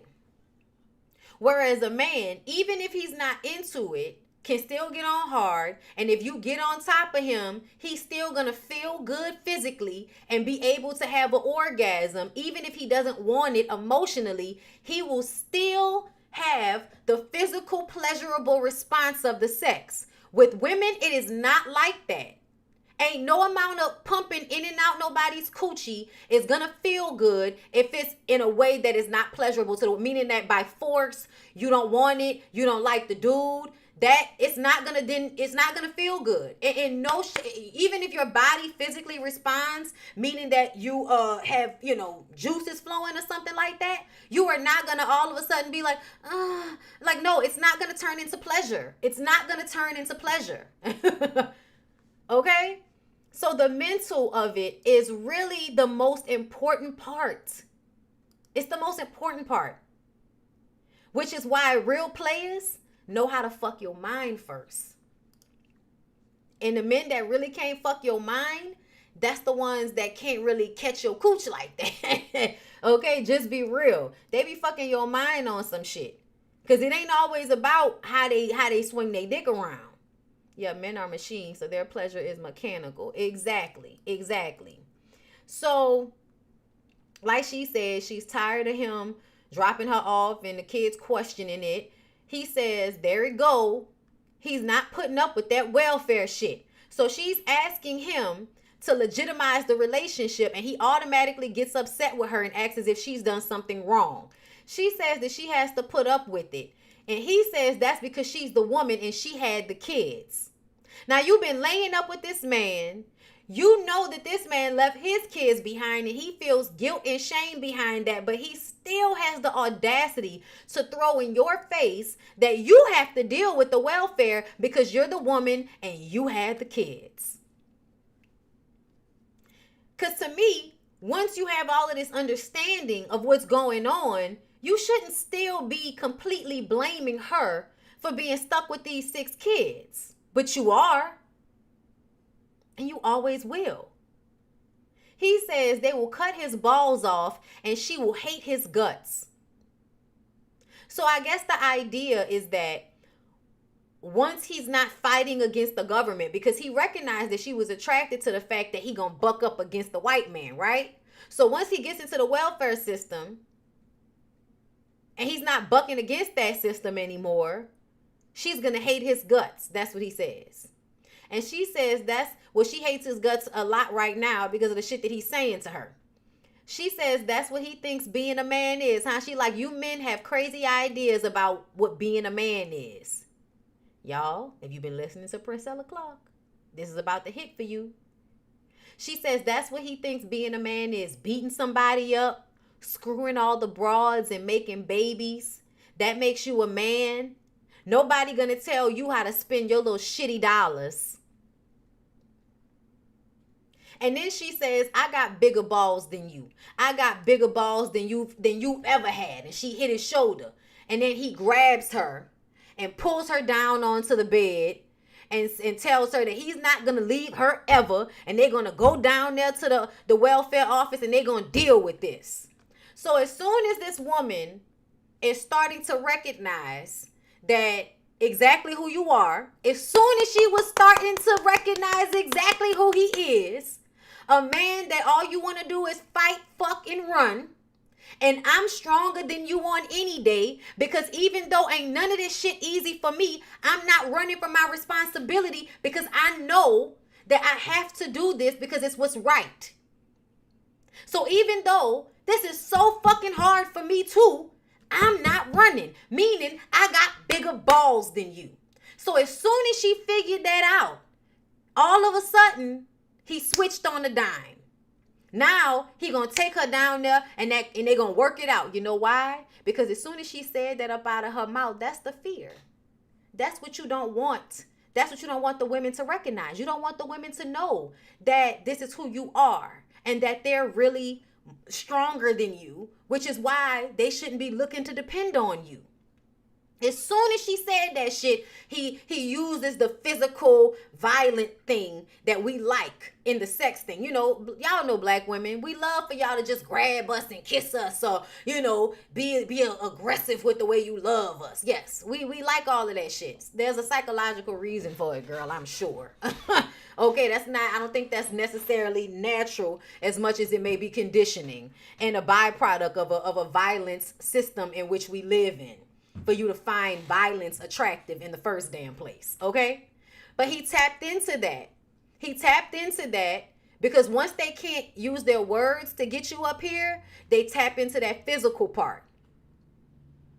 And when he said that, she was like, oh, God, Like, now she love him because now he gonna do what she do every day when she go down there and deal with them damn welfare people. Now he gonna go down there with her, and he done made some huge sacrifice by doing something that she does all the time, going down there and dealing with them white people.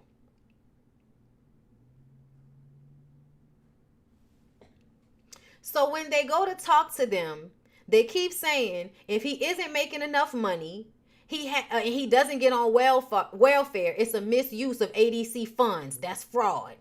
He says you can't win. He says, so let me get this straight. If I want to marry her and I don't make enough money, I have to get on welfare. And if I don't get on welfare, then you'll penalize her. So you won't get. And I'm like, then get her off of welfare. It's very simple. And I think that's what the idea was. I think they was like, you know what, fuck this. We gonna work to where you don't need to be on welfare. That's why they was like, fraud. Y'all drive me to drink. Fraud. Okay? Okay, it's all a fraud because they know it's a system that they can't win in. He says you can't win, but he's still gonna marry her, and he tells her, bring the kids over to his place. And everybody's happy, right? He's excited, she's excited, the kids are excited, they already know what's about to happen. And then he gets a knock on the door. And y'all, this is when shit got real. Because it was all well and good when he was doing the little bit he was doing for her. But now that you done went down to the welfare office, now they didn't put your name in the system. And now they know where you are. So the women who you left with children that you aren't taking care of as much, he said, I send them money, but it's not enough. Yeah, it's not enough, nigga, because you don't give no time, you don't give no effort, and you only give a little bit amount of money. And the way people's brains work is they feel like if you're not going to physically be here, you need to be giving as much as you financially can. And we know you not because you riding around in a fucking convertible with red leather interior, nigga. He went and got that car so he can pull women. That's a tool to pull women. But you got kids that you financially not doing what you're supposed to be doing by. So now the state is garnishing your wages. So now he mad because he's getting money taken out of his check to pay for the children that he didn't just left. Okay? So now it's bitches. It's bitches. Now he mad at Claudine and any other woman because his running has caught up with him. They have dinner and he mad and he being mean to Claudine, yelling at her, telling her to sit down, drinking, talking about marriage is a bunch of bullshit. Oh, now marriage is a bunch of bullshit because it's going to make you have to clean up and be responsible for all of the shit that you've been running from all this time. This is why you don't run. This is why you handle your responsibilities at the time. So when you do find a woman like Claudine, you don't have all them women coming looking for you. But you're going to blame them. So now he wants to quit his job and move to another state. Ain't that what them niggas do all the time? So when they be telling y'all that the welfare system pushed these men out the household, that's not true. They never wanted the full responsibility that they would have to have. They didn't want the full responsibility. They didn't. So he's got all these bills, and then he's complaining to her tomorrow's Father's Day. And, you know, he's not going to get no happy Father's Day from his kids, who he might have to go to jail for. And then he just burst into tears. And Claudine has to hold him. Now, mind you, Claudine got 6 fucking kids that she been taking care of all on her own. And this nigga is crying, willing to quit his job and run away because somebody is asking him to be responsible for possibly the 3 children that he didn't left destitute. Why are you supposed to get a happy Father's Day from some children you don't see? Why do you think you're entitled to a happy Father's Day from some children that you don't even see? And you think because you throw them a little bit of fucking money every now and again, that's supposed to be enough. And now it's the bitch's fault, right? How many of these niggas nowadays are always trying to act like black women are their adversary because they try to make y'all pay for y'all kids? So understand, you really just don't want responsibility, period. Now listen, she gonna let him take all his frustrations out on her pussy because he's angry. So he scoop her up, and now she get to get rammed through and get her little fix that she need from him, while watching him bitch and cry about the little bit that's being required of him on his big old trash man check, versus her taking care of her 6 kids on that little bitty welfare check, and how much she get from them white people when she go and ride that fucking bus all them hours to go and work for them. So they throw him a party the next day, and he doesn't show up. And y'all, I do love that on and on, on and on. Oh, we gotta go. I know you feel like I feel, 'cause we got a love that's real. Let's keep on moving the way we do. Let's just keep on moving. We're gonna make it through. Ha! Hugging and loving, getting with the kissing, getting with the kissing, getting with the kissing, getting with the kissing, hugging and loving, hugging and loving. Ow! Yeah. Hey, yeah, sticking like glue 'cause I'm loving you on and on, which is a song about ignoring that a nigga ain't shit and just keeping on and on. Okay, it's a good song though. So they throw him the party, y'all, and he does not come to the party. Everybody is hurt, but you can see even more so this is the first time that the kids are hurt for their mom. And this is when you realize the reason why the kids was being so mean in the first place is because they didn't been down this road again. And it's one thing for them to be disappointed, but to watch their strong mama be disappointed, I think it's heartbreaking for all of them.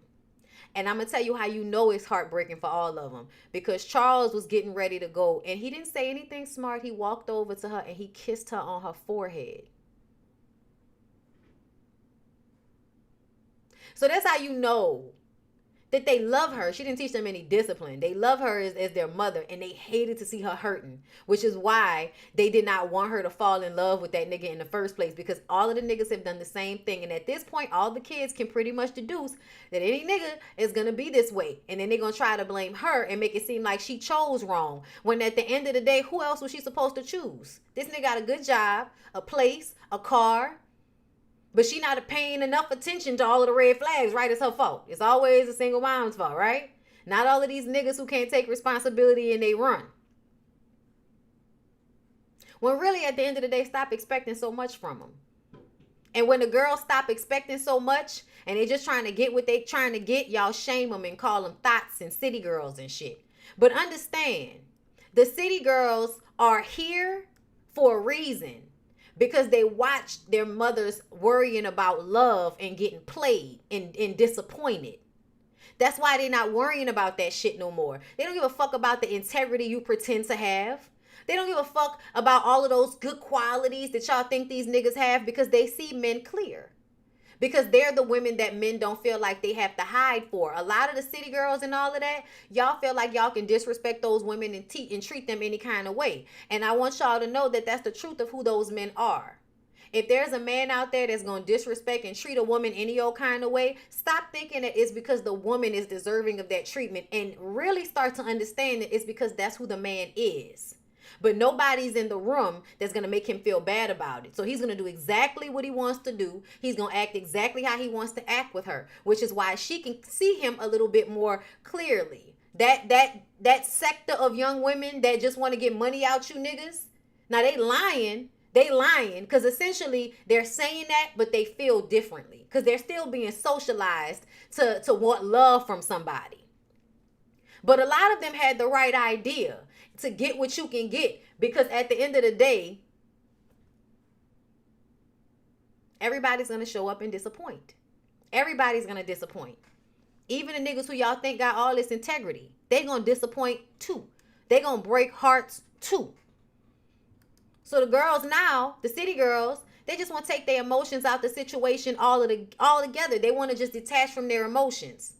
It's not the way to handle the situation, but it's a response. to niggas thinking that they can play with the love, thinking that they can use that to manipulate you. That's why I don't be mad at the city girls and all the 304s and the girls who y'all talk bad about because they, they want to use their sex against the niggas and y'all act like they all wrong. I'm like, yeah, they not grown enough to fully get it yet, but they coming from the right space, which is to put how they feel and what they need first. Fuck your feelings, nigga. It really should be like that. It should be like that. Until somebody can prove to you that they genuine, that should be your attitude. I'm sorry. It's too many people out here pretending to be good guys when they really not. So Charles kissed her on the forehead before he left. When Charlene called, she was like, Mama, maybe he's sick or something, and called his apartment. The phone was disconnected. So when Paul saw that the phone was disconnected, him and Francis got on his bike and rode all the way downtown to Rupert's apartment and found out from one of the prostitutes that he moved out that morning. So when they get back, he runs up and tears the Father's Day sign down. And you can see like the regret all over Claudine's face for allowing him in. And it's not even just for her. She's also feeling it for her kids. Because her kids had just got locked in. All of the kids was just locked in. Charles is always going to be like, nigga, I don't trust you because he's older. But everybody else, the younger kids, they was getting roped in. They were absolutely getting roped in. So she goes to his job. His buddy Owen says he doesn't know where he is, but they only have 5-6 sick days a week. So if the nigga want his job, he'll be back.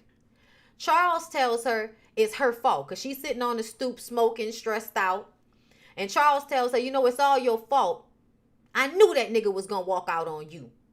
But you can't blame nobody but yourself because you the one that had the 6 kids. She says, that's right. My 6 kids, that's all I have is my children. And he says, man, I hate them. He was like, I knew I didn't have nothing, but then you got to make me share what I don't have.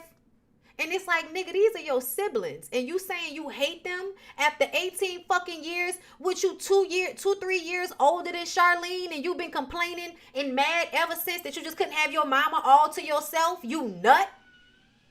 That's basically what Charles was saying to her. Mad because he couldn't have her all to himself like he wanted. Got 6 kids and made him have to help take care of them. And he didn't want to take care of them. You don't never hear Charlene complaining about taking care of them fucking siblings or hating them. You don't never hear that from her.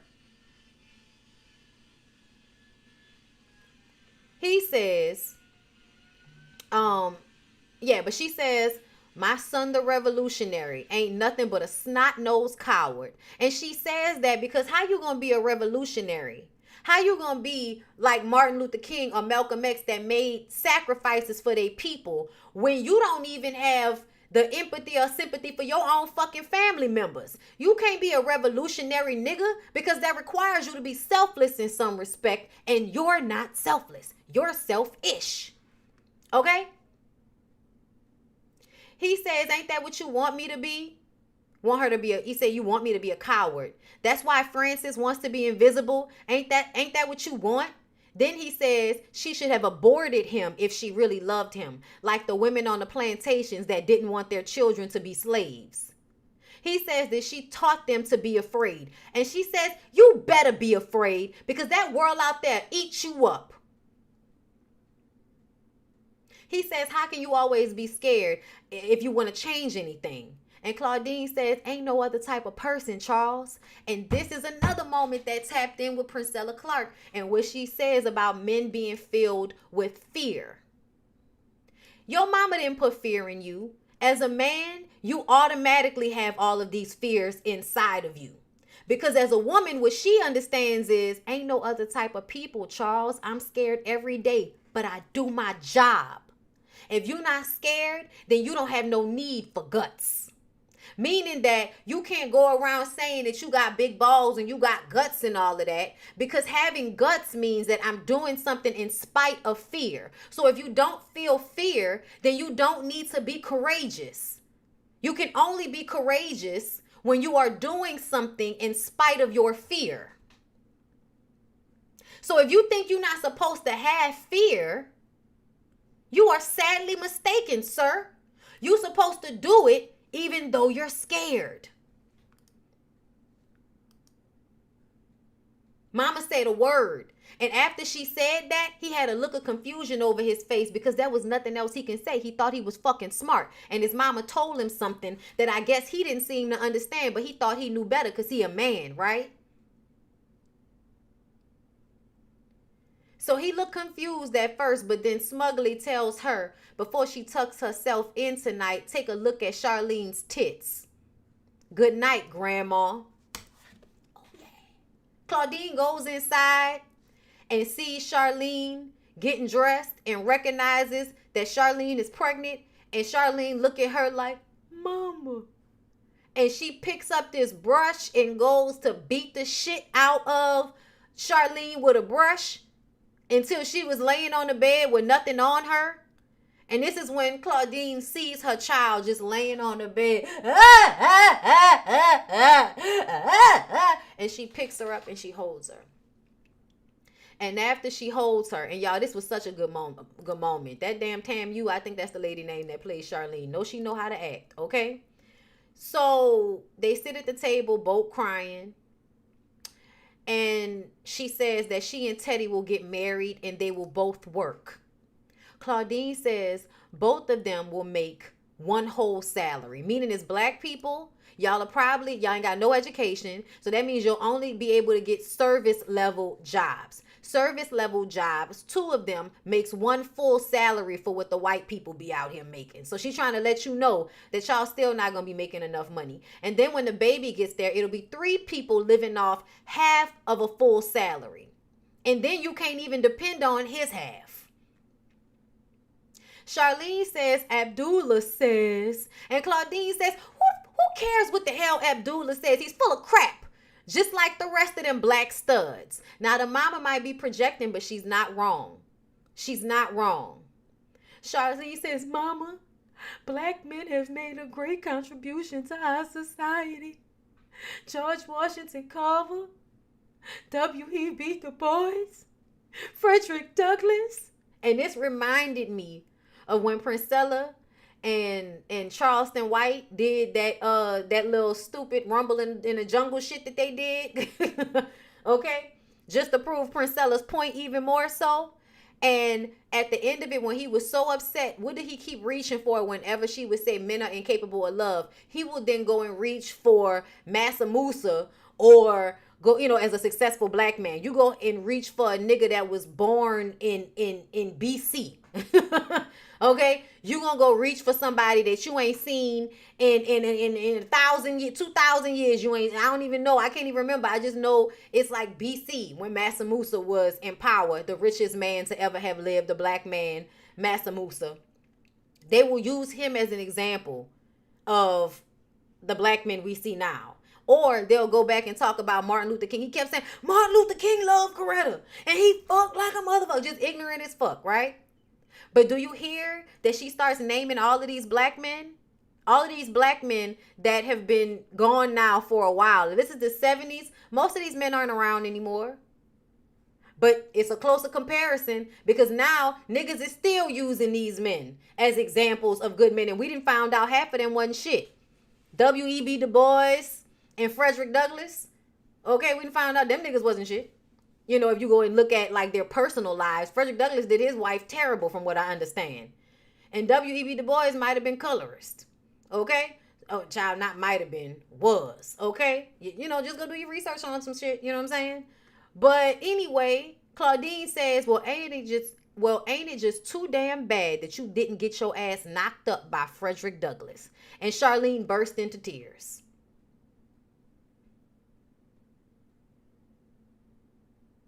Burst into tears because she knows that she's just repeating the dumb shit that Abdullah has told her. Because whenever she's looking for him to be the example of the man that he's supposed to be in this society, he can't be it, but he can go and get a whole bunch of other black men who he thinks are those examples to use to make himself seem like he's like those men. And it's the same thing they do now. And that's why I said it reminded me of the Princella Clark Charleston thing. Because when she's winning the argument, he then reaches for the very upper echelon of black men at a certain time period.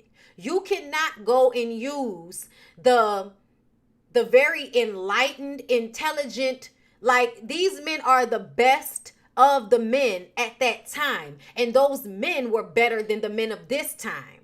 So you using some of the most exemplary examples to explain your delusional viewpoint on the generalization of men?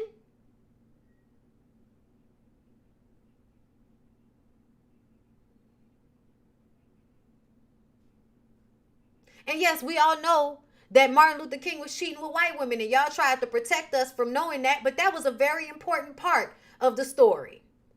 Because y'all can't keep using these men as an example or using these men as a tool to manipulate black women into doing what you want them to do.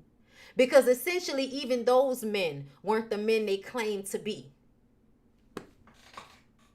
Even those men weren't the men that they claimed to be. Which is why I had such a great respect for Malcolm X, because I feel like Malcolm X was exactly who he claimed to be, because he was going through these, like he was being exactly who he was and then transitioning. I need to read his book. We had a conversation last night when I went to my friend's birthday celebration, and I was like, I need to get that book and I need to read that book, because I feel like the book is probably going to give me way more information. But when I look at Malcolm X, he felt the most authentic to what he was going through at that time. You know what I'm saying? He started off being a criminal. He was real to that. Went to jail, went through the whole, Islam thing. He was true to that. He got more information, realized they wasn't who they said they was. Then he went to Mecca and transitioned out of the race aspect of this and elevated in his mental. Comes back to America with the elevated mental and gets killed. Okay? So yeah, y'all. You can't, none of you regular niggas should ever reach in your pocket for civil rights leaders. Don't do that. Completely different set of circumstances, times. Don't use those men anymore. Okay? Thank you for that. Because y'all been doing this since the 70s. Don't do it no more. Anyway, because those men haven't made y'all better. Those men have not made the bulk of black men in America better. And what I mean is, they were an example, but most of y'all aren't those men. The generalized amount of y'all, the most of y'all, the average amount of y'all are not those men. Just like most average white men are not Mark Zuckerberg. They might be a little bit better than black men, but most regular white men are not on that high level in a certain manner. They're not. And those that do get on that higher level get to a certain place in careers and shit. You can see it. But it's also because they're allowed to. Because some of y'all aren't, some of us aren't allowed to get to a certain area. They got all these roadblocks and shit in place. And you think because there are roadblocks, you're just supposed to give up. When really, there's always a way around. If there's anything you should learn from white people, is that there's always a way around something. Okay? Learn that from them. So on the bus, the women say they already know what didn't happen to Claudine. She ain't got to say a word. He up and left. And they say black men are very flexible. They can just leave town at a moment's notice because they don't have shit. They haven't created anything. They don't have a foundation. They don't have any businesses. They don't have any home. Like, they don't have anything that will keep them in place. Their families don't even keep them in place at this point. White men, I think it's the way they're able to create power in their systems. So because white men are able to create power, a power dynamic, they will stay more often because they feel more empowered. They are incentivized more than black men to stay in the space that they're in this middle to upper class area. Still not in the 1%. Know this. Most white men are still not in the 1%, even though they think they can be. But what we've seen is, no, not really. A lot of y'all can't. They have roadblocks too. And if they figure out those roadblocks, they get to take themselves and put themselves in that 1%, because that has happened. So one of the pregnant women on the bus says when she got pregnant with this one, she decided it was just going to be her and the kids. So that means that I've had enough of letting men come in and make promises and then run when shit gets hard. So I'm no longer expecting them to be around. This is how we got to the 80s, and the girls are having babies and their daddies wasn't around, and they're like, no, you don't really need men to take care of children, because the men weren't around. And they didn't want to be around because it was too much responsibility for a lot of them. They cracked under the pressure. It's not about what the women were doing or weren't doing. It was about the men being too weak to handle the responsibility of taking care of a whole family. Then another woman says, well, she always said it's better to have a dirty pair of pants to clean than no pants at all. And they all laugh, but she sounds the dumbest out of everybody. The woman that said, I'm going to have this baby and I'm not about to keep depending on no man, she's the smart one. Because see, the one that says, I'd rather have a pair of pants, dirty pants than no pants to clean at all. Bitch, why do you need to clean? Why do you need to clean his pants? See, your mindset so retarded, I can't even talk to you. Because you rather have a dirty dick to clean after than be by yourself in that peace and not having somebody pushing and pulling you all the time. That's because you addicted to it like a drug. So like a lot of drug addicts, it doesn't matter how your body is depleted, how your surroundings are depleted. As long as you get your fix, that's all that matters. And to me, the Pygmishas and all of those girls, it's I need my fix. They're drug addicts. So we're going to have to start looking at them like drug addicts. They're not pygmies. They're drug addicts.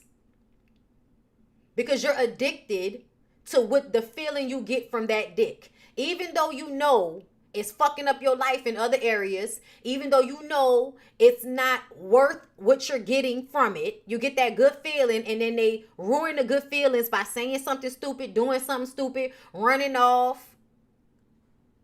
You still feel like getting that fix is more important than the degradation of your life. Yeah, it's giving you a drug addict, bitch.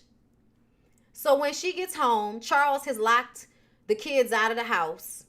And when she goes inside, come to find out, Charles has went and gotten a vasectomy. Claudine says, you gave up your manhood? And this is because black people are still in this mind frame of, pro-black. A lot of y'all are. I'm not in that space anymore. I'm for black people, like as a black person, but your blackness doesn't absolve you from me using my critical thinking skills on you, right? So I'm not caping for all black people just to cape for all black people, okay? Not like that. I think all black people should have their rights, that type of thing. But I feel like everybody should have their rights. It's not just sectioned off to black people, for me anyway. Okay? So the pro-black thing makes the women feel like, no, you gave up your manhood. You should have kept that because the white men don't want you to be able to have children.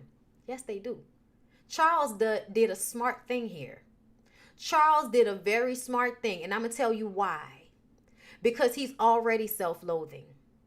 Charles is already self-loathing, and he sees when he looks into Rupert's eyes that a part of Rupert's self-loathing is the fact that he left those children and never took care of them. He left those children to fend for themselves. And Charles was like, I already feel like shit. I don't want to add more to how I feel. I don't want to add more to it. I don't want to have no babies out here that I'm not taking care of because I watched you struggle through that. I watched us struggle through that, us not have anything. And I don't want to be that, and I don't want to put myself through that. Now, back in the day, everybody thought that Charles was wrong for this and that he was just being, militant and hard-headed. But this was some of the smartest shit that Charles could have ever done because you can reverse vasectomies. First thing, vasectomies can be reversed. Now, I don't know if the science was the same back then as it is now, but vasectomies can be reversed now. But to me, Charles was saying, I am not going to do what everybody else has done to you, mama, because I'm angry and I hate it. I hate how it's turned out and I don't want to be like them. And she got mad, but it was literally him showing her that the effect of the abandonment has affected him in such a way that he doesn't want to be like that. And honestly, I feel like Charles is one of the men that would have eventually, if he didn't, get arrested because he was already in the Black Power movement. That was about education. That was about being smart. That was about recognizing manipulation. That was about viewing the system that you in and trying to counteract the system. So essentially, if you can keep yourself from getting bogged down over an extended period of time by all of the bullshit that they do to you, all of the roadblocks, then you can actually pull yourself out of the the sunken place that most black men are in. Most black men are in a sunken place. And it's their women or responsibility or another deciding factor that will pull them out of being in the sunken place. But to me, most of you niggas are in the sunken place. And y'all get out of the sunken place by way of women, by way of accomplishments, by way of church, if that's what you into. But a lot of y'all are in the sunken place and need to feel of use to somebody, and you need to be directed in some manner. That's what it comes off as. So I feel like Charles was one of them dudes that with the intellect, if he didn't let the system turn him into a fucking dopehead or alcoholic, he would eventually have been able to pull himself out of it, because he already had the mindset to do things that other people weren't willing to do so that he wouldn't have to be in this same situation. Okay? Which showed more sense than his mama had, to just be clear. Okay? So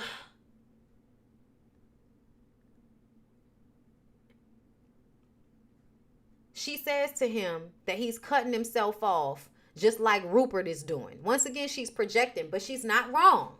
Because essentially, I think a lot of the men do that, and he is doing that emotionally, cutting himself off. So when you because him getting a vasectomy, I think in her mind was also him cutting himself off from a woman and family and trying to create something that would make him happy and less upset, right? So he's cutting himself off from that in her mind. That's what she's thinking. And she's thinking that's what the white man wants you to do in all of this. But not necessarily. But that is what Rupert was doing. Rupert running away and cutting himself off it's too much pressure. I can't handle it. So I'm just going to run. And I'm going to go even further into my sunken place. Which is why you find him at the bar drinking. Okay? Charles tells Claudine that she's better off. Claudine says, don't you tell me when I get something that's goddamn special that I'm better off. And that's because she needed to change her perspective. Her son was right. You are better off not having somebody constantly coming in and disappointing you. But because she's so low that the good feelings are enough. Ignorance is the sunken place. It is. So Rupert is in a bar getting drunk while a choir sings to the drunks. This is another, y'all. While the choir is in the bar singing to the drunks. Now, I didn't just say it on Threads yesterday. There has to be a study done on the blogs that consistently post like toxic shit, arguments between men and women, all of that submissive, stupid shit conversations that they have. They are constantly in the process of riling y'all up, and then they'll sneak in their church shit early in the morning or on Sundays and all of that. And I'm like, how can you be so toxic and so volatile and so antagonistic and then turn around and try to feed people the patience and loyalty of God? Like, there has to be a study on that, y'all. That's conflicting. So what that tells me is that you want people to be in their lower vibration of their anger and their ignorance so that you can sweep in with the religion and control their minds. That's what it feels like to me. Because if you get them all angry and shit, they're emotional. You get them angry, they're emotional. So then you can tap into their emotions with the religion aspect by presenting religion to them as if it's going to save them from the feelings that they're feeling now. See, you just haven't found God. You just haven't figured God out yet. That's why you're like this. But that's not necessarily true. And when I say that, it's because, yes, finding God can give people the centeredness that they need. But a lot of times it will still leave you open to be taken advantage of, because a lot of what religion teaches you is not to know yourself, to ignore your intuition, to ignore the feeling inside of yourself. Ignore that and listen to the external of what we're giving you. That's the setup, okay? So when I see that these drunk people who are emotional and lowered inhibitions because they're in their low level, getting drunk, depressed, and then you come in with the preacher, come and sing so you can try to uplift them. They drunk. They fucked up. So if you tap on them emotionally with this church shit, they gonna start coming to your church. And then they gonna start giving their money to the bartender and to the pastor. And everybody can eat. While you go back and forth with your guilt and your shame between the bottle and God, trying to figure out who gonna win. Instead of pushing all of that shit out and focusing internally on yourself and figuring out what's going on internally with yourself. A lot of people don't want to sit with themselves so that they can figure out what's wrong. They rather just dull it. So Charles goes to see Rupert at the bar, and he's on some, throwing him around type shit. He was like, remember I told you, for every quart of blood my mama lose, for every tear my mama dropped, you was gonna lose a quart of blood. So he throwing Rupert all around the bar, and then he punches him one good time. And when he punches him, this is when Rupert wakes up, and Rupert's like, all right, you prove your point, and he hugs him, locks him up. It shows you that Rupert was letting him have this moment, because if Rupert wanted to, he could have laid his little ass out. He tall, but he's skinny. Rupert is good and solid and throws garbage cans for a living. Okay? So Rupert still had enough self-control to not beat the shit out of Charles when he came in there trying to prove his little point, right? Rupert says that she's better off. Tell her I ain't doing too good either if that makes her feel better. Child. Just in his sunken place. So after Charles beat his ass, he goes to her house. At first he was gonna knock on the door, but then he went back to the car. He's scared. He knew he didn't disappointed her. He don't want to deal with the disappointment. Okay, so he goes sit in the car. But because she thirsty for him, okay, she's thirsty for this nigga, she goes and gets in the car, and the kids follow suit not long after.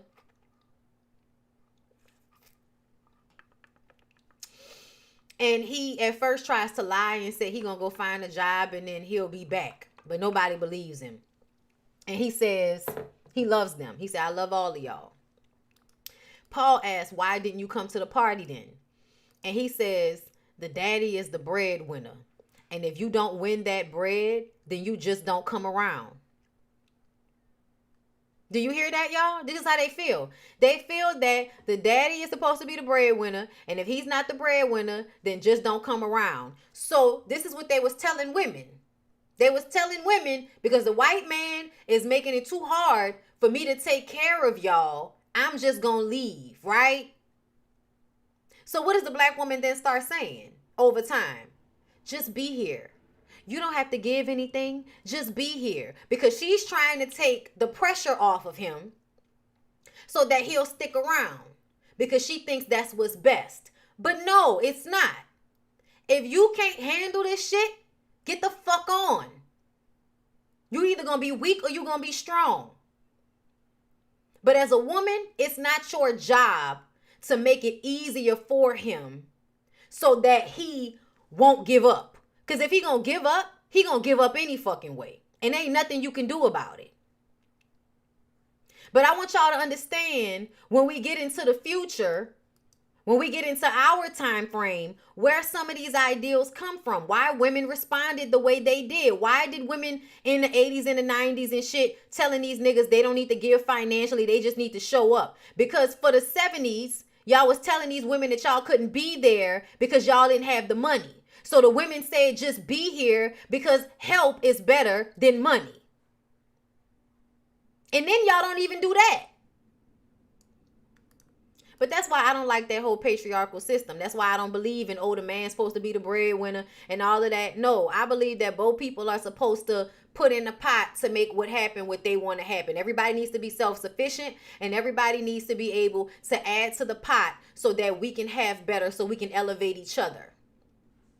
Because what I did recognize, that a part of my daddy's anger issues and his constant stress was the fact that he felt responsible and he was the breadwinner. And even though he did it, it always stressed him out if he wasn't going to be able to keep that going. Even though my mom had her own job, her own business, was self-sufficient, because we are in this system, she's told to rely on him even if she doesn't have to, and he's taught to make her rely on him even if he doesn't have to. And that adds more worry and stress to him. So now niggas is stressed out. Niggas don't know what to do because they feel like, I can't take all this. I can't take all this. So when Priscilla is over there talking about most of these niggas are not meant to be taking care of the families like that, the nuclear family thing, they're not meant to do that. To me, it's very clear that most of these men are not meant to do that. Which is why I understand women that say, I'm not going to keep expecting all of this out of you. I'm not going to keep expecting you to do all of these things, because every single one of y'all act like y'all can't do it. And then y'all get the women who are independent and make their own money and say they don't need a man. And now y'all are mad at those women who say they don't need a man. Y'all, I was on Simply Child Winter. Y'all know Winter from Love and Marriage DC. Y'all know I love her. I was on her live. And we were talking about something. I forgot what we was talking about. But eventually I was like, I told my husband when we first got together, I said, I need you to understand something. I don't need you. I don't need you. But I want you. And it's important that I want you. Because once I don't want you anymore, I have no need for you. A lot of people felt like that was wrong. My own mama felt like I shouldn't have said that. There was a dude in the comments when I said that said, it's common sense. Why would you tell him that? Listen how they think it's common sense for you to lie and tell a man that you need him. Now, y'all, mind y'all, me and Lyric have been together for 13 years. It's as true now as it was back then. Okay? Don't need you, but want you. And, I'm cool with it being the other way. I'm cool with you not needing me but wanting me. I want to be wanted. I don't want to be needed. Because, see, the people that y'all need, y'all resent. I only want to be the motherfucker you want. Okay? I never understood why y'all got upset about that. And that's because y'all have, this whole system is predicated off the fact that women need to need you. And if women don't need you, then you have no value. And to me, I feel like if you can't find a way to make yourself valuable, the way women be looking for niggas to fuck them and pick shit up and come drop some money off, if you can't find a way to make yourself valuable without me having to act as if I need you, then you aren't valuable. And that's just what it is. That's just what it is. Anyway, moving along in the notes. Because I'm just saying, I don't need us to be putting all this extra pressure. And I feel like that breadwinner shit puts a lot of pressure on niggas who can't handle it. Anyway, he asked how he gonna marry her. It's a huge load. Not him telling her that marrying her is a huge load. The youngest says that, well, Charles and Charlene are going to be moving out, so it's only going to be the four of them. So now the children are already like, look, it's only going to be the four of us. It's not going to be that much responsibility. Trying to convince him to stick around. When really, if I got to convince you to stick around, you need to just fucking go. But whatever. Friend, and this is where the older women's mindset comes from. The older women's mindset comes from the idea of you have to trick these niggas into thinking that you need them so you can get what you want out of them. But what they don't realize is you're not tricking these niggas, they tricking you. The women really think that they're tricking the men. But no, the men are playing stupid. You're the one being tricked out of all of your resources. for somebody that can barely provide what you provide. I'm just saying. And then Francis says that he doesn't eat much. So the kid is like, I'll not even eat if I can have a daddy. The fuck? We don't need to feel that way about it, y'all. We don't need to be that thirsty to have niggas in the household. I'm sorry. Charles watches from the window in disgust. And then they get married. They get married at her apartment because y'all know he done gave his up. Charles was out there protesting over at the welfare office. But somebody, of course, y'all know back then, and y'all didn't realize this when the movie was happening, but it was a trap. Somebody said it's a trap. It was a trap because the police were waiting on them. And the police were waiting on them because back then in the Black Panther Party, they had been fully infiltrated at this point. So anything that they were doing, the counterintelligence was already there to shut down anything they were doing. If you saw, they even had small numbers. You know, it wasn't even a lot of people that was at the protest. But the police tried to gang them up, but they run. The police ran and followed this nigga all the way to his house. He put his jacket on. The police officer still came in there and saw him and tried to grab him. Okay? And eventually everybody in the house started beating up the police. You know, like, y'all ain't about to take him to jail. He ain't do nothing. Y'all know how the black community gonna do. And eventually everybody is outside. But because Rupert pushed one of the police officers to get him off of Charles, they now arresting him. But Claudine and the kids is like, that's my husband. And that's my mama. So we all running to get on the paddy wagon that's taking everybody to jail. Because even if we going to jail, at least we all together. And this is what the black community has been teaching black women and the black family all of these years. Is that it don't matter how bad this shit is as long as we together. Now, y'all know what happened at the end of the movie. Everybody get out of jail very soon. And they just walking down the street with this middle shot right here. Okay? You're just smiling this morning. All of my love is wishing you well. Your tears need to swell, so make yours a happy home. Make yours I wanna do you right and love you out of sight. I wanna be what pleases you. So long as there is peace with you, that's all I can do. So let's make yours a happy, happy home. Make yours a happy home. Do, do, do, do, do, do, do. We can do it. We can do it now, baby. Do, do, do, do, do, do. Yeah, yeah. I get full of pride. I get full of pride. And so sanctified. You don't have to be for me. You don't have to be for me. No superstar. I love you just the way you are. So won't you make yours a happy, happy home? You don't even need to be nothing extra. I'll take you as you are, you old bummy ass nigga. Just come and make us a happy home.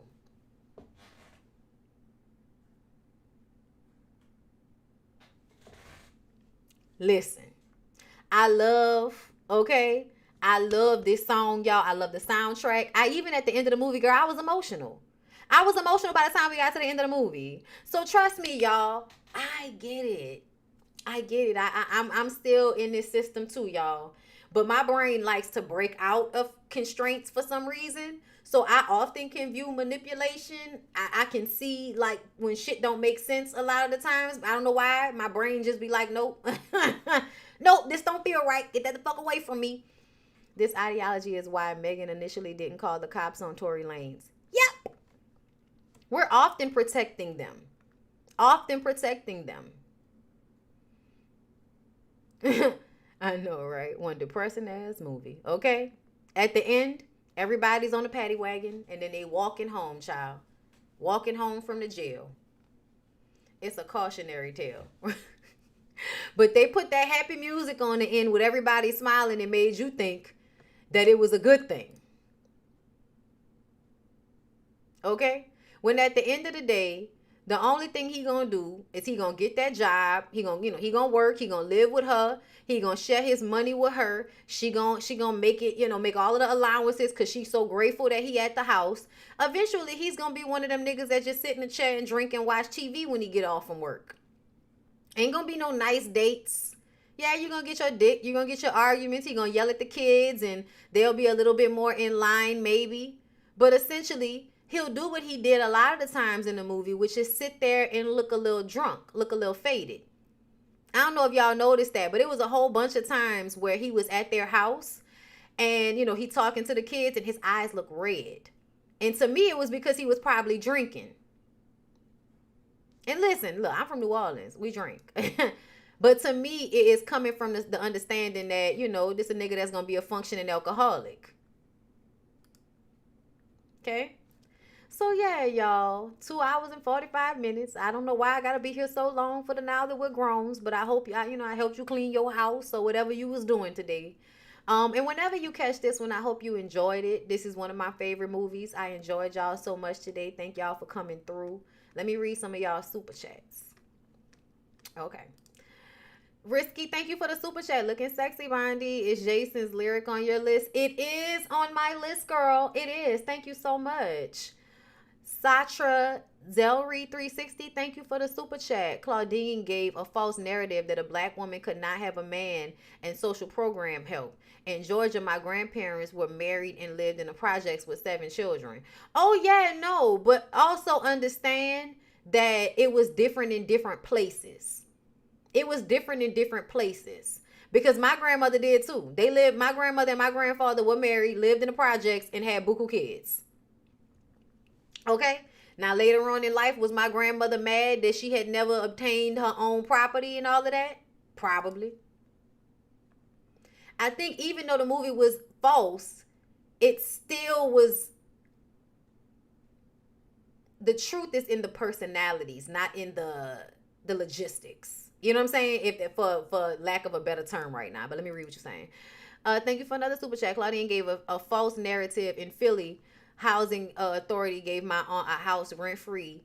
She was married with 3 children. Okay, good for her. That's what's up. Gave her a house for rent free. Child, where they did that at? Listen, the what you're saying is not completely off, right? That's what I'm saying. This is what the men were saying, but that's not true. It wasn't true that they couldn't be in the household. There were just ramifications. It was shit that they didn't want to deal with, and it's because they didn't want to deal with it anyway. So it's not even that it's a false narrative put out by the movie, but it's the understanding amongst the people, because the niggas are always trying to convince you of a lie that somebody else made it hard for them to be in the household. But that was not ever really true. You just didn't want to do what was required. For instance, Rupert didn't want to marry her because he didn't want to have to deal with the welfare office. But essentially, he ended up running because responsibility was too tough. Him having to take care of his kids that he deserted, and her kids in some capacity, was too much. Meaning that it wasn't that it was the government and all of that. It was that he just could not take all of that responsibility without running. You know what I'm saying? So, yeah, it was a lie, but essentially it was still proving the same point. You feel me? But thank you. I appreciate that. Let us know what was going on in Philly, girl. Because I ain't from there. But I know what you mean, because the projects was where all of the people live. Because essentially, they don't need to keep the man out of the household when they want y'all to keep having kids. They want y'all to be living in the household together so that y'all can keep creating children for them to put into their wars, for them to work in their factories, or whatever else.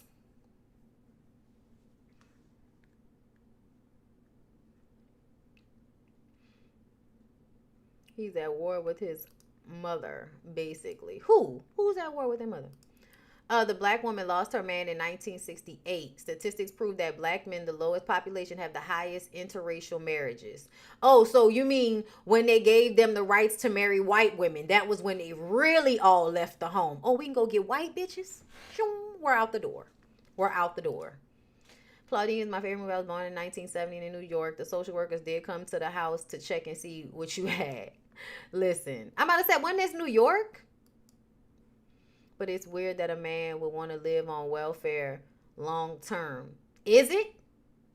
Is that weird? Think about it. For who? Who's it weird for? Because these niggas out here, I don't think it's weird for them. They may not want to go through the trouble of doing it, but that's just the thing. They don't want to go through the trouble of doing it. But receiving it, they'll go lay up with a girl that's on the assistance, just like he did. You'll go lay up with a woman that's on assistance so you can get some of her fucking food stamp money. Oh, yes, you will.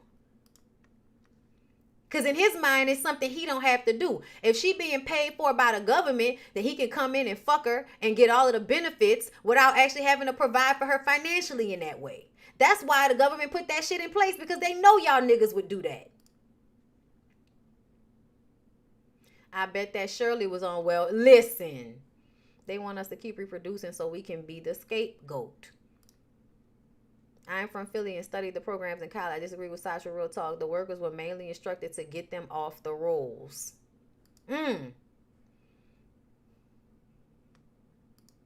They required them to report their income, monitor their employment, and required them to pay back and low-cost monthly fee for Medicaid, and men don't want to be told what to do.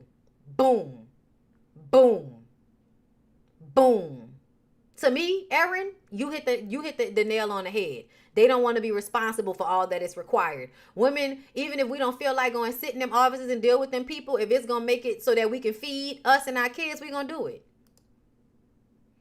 Nah, Planned Parenthood was built for them to kill black babies. Girl, no, it wasn't. Girl, no, it wasn't. Why you think that? Why do you think that? That's so not true. That is so not true. Like, first of all, they didn't want to kill black babies, y'all. That's a setup. They did not want to kill black babies. For instance, even when they made black people sterile and all of that, there is a population control part of this, but you also have to think about all the ways that black people kill themselves or die in our society. They were already making allowances for population control. Anytime that I think they sterilized women and all of that, it was because they were doing experiments on women. I think they were doing experiments so that they can find shit out. It wasn't so that they could make y'all have less children, because y'all's children are in the service industry. Y'all's children go to war. Y'all's children, are bodies in this system. And they need bodies in this system.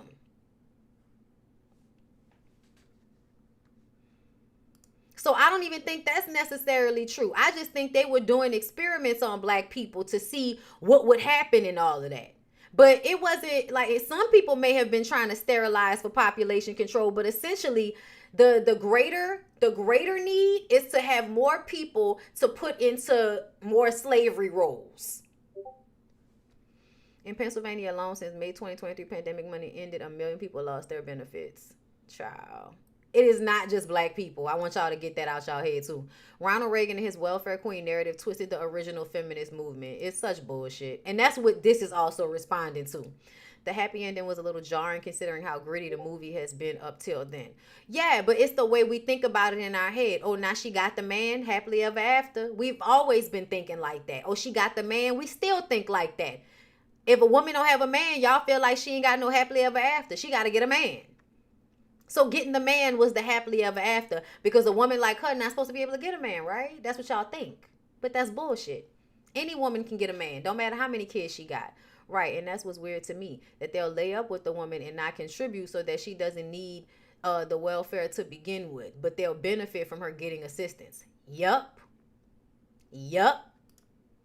We're only 12% of the entire population. Nobody is threatened. Like, talk about it.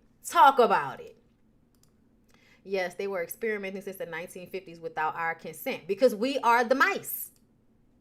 We're the mice, y'all. Eugenics, experimenting, harvesting. Yup. The lady who created the organization literally for that reason. Child, you can't believe nothing them people tell you. I'm telling you. Even if, because you have to understand that a lot of white people are operating in this system under the whole patriarchal thing as well. So the way it's set up, and everybody thinks that racism is at the top, but it's really not. The patriarchal system is at the top, and racism is a byproduct of the patriarchal system. In the patriarchal system, you have to give initiative in order for people to act right. So you give white people whiteness to give them initiative to keep the black people in line. And the black people are the ones who y'all put in servitude roles. So just think about the slave and the overseer. Think about the slave and the overseer. That was basically the way society was set up in the 50s and the 40s, 50s, 60s after slavery reconstruction. It's white people are the, you know what I'm saying, the class that keeps the black people in check, and the black people are the ones that we can work to death and use for all of our things. But the white people are being mind controlled too, because they're being given whiteness. So because they're being given whiteness, they think they're doing better in this system, which incentivizes them to continue to oppress and do their part in this system to keep the black people under their foot. So the people at the top, which are the rich people, they're the one percenters. They always saw poor white people as tools, just like black people. It's just that poor white people don't know that, because they're incentivized in a way that makes them feel like they can actually get to that 1%. Black people, on the other hand, recognize that in certain systems, we're not going to be able to get there because of our skin. We don't have anything that is going to, make us look or appear white. But the people that gain their whiteness, understand, in this country, every ethnicity group that came to this country had to earn their whiteness.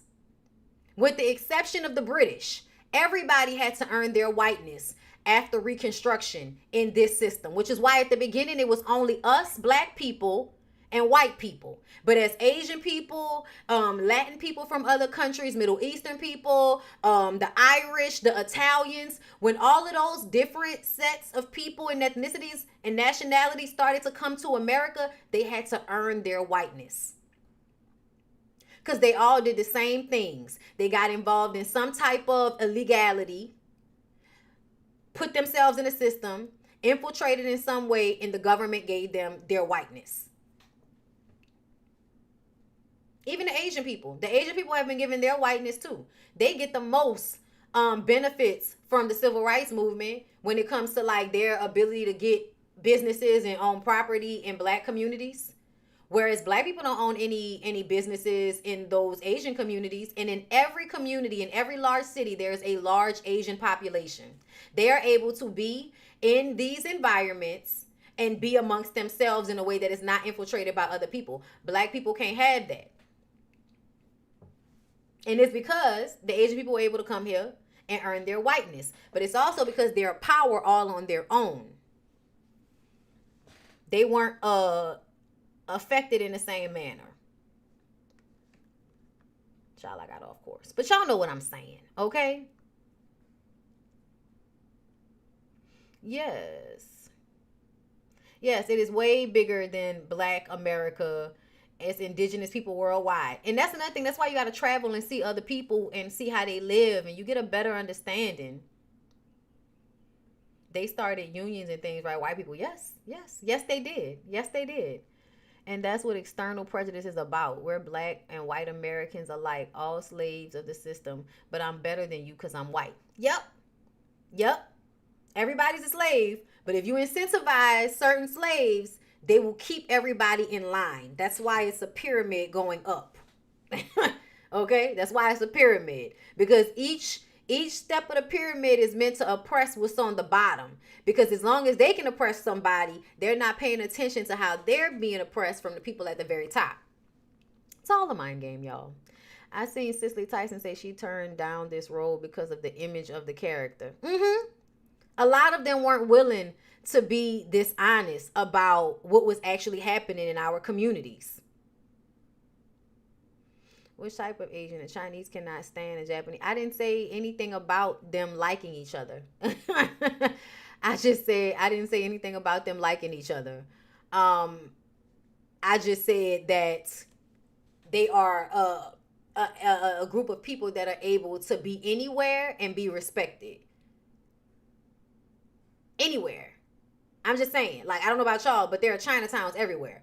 I can't speak on the Japanese people or Korean people. Even though we know Korean people make up a large population in certain areas, Vietnamese make up a large population in certain areas. They are given the same rights that the Chinese American people were given when they came. I think the Chinese American people might have came first, and they might have been distributed in certain areas, whereas Koreans distributed in certain areas.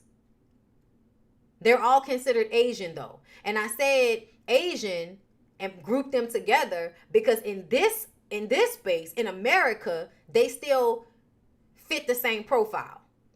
We don't have a large Chinese population. Oh, I hate that I'm over 3 hours. Fuck, why y'all got me on here all long like this? I gotta go. But yes, model minority, absolutely. They're the model minority, and they're part of keeping everybody in check too. That's why they own your corner stores in your neighborhoods and treat you like shit. You don't see them owning no corner stores in no white people neighborhood. Yes, and that's another thing. The Asians also got reparations. They understand paperwork and won't allow themselves to be indoctrinated by another country. And that's the indoctrination, the religion. It's the first step. But anyway, y'all, I've been on here 3 hours. I love y'all. I hope y'all enjoyed this. Like, comment, subscribe. Check out the playlist for my full list of all my Now That We're Growns. It's always a great time. I love y'all. I hope y'all enjoyed it, and I'll see y'all later. Bye.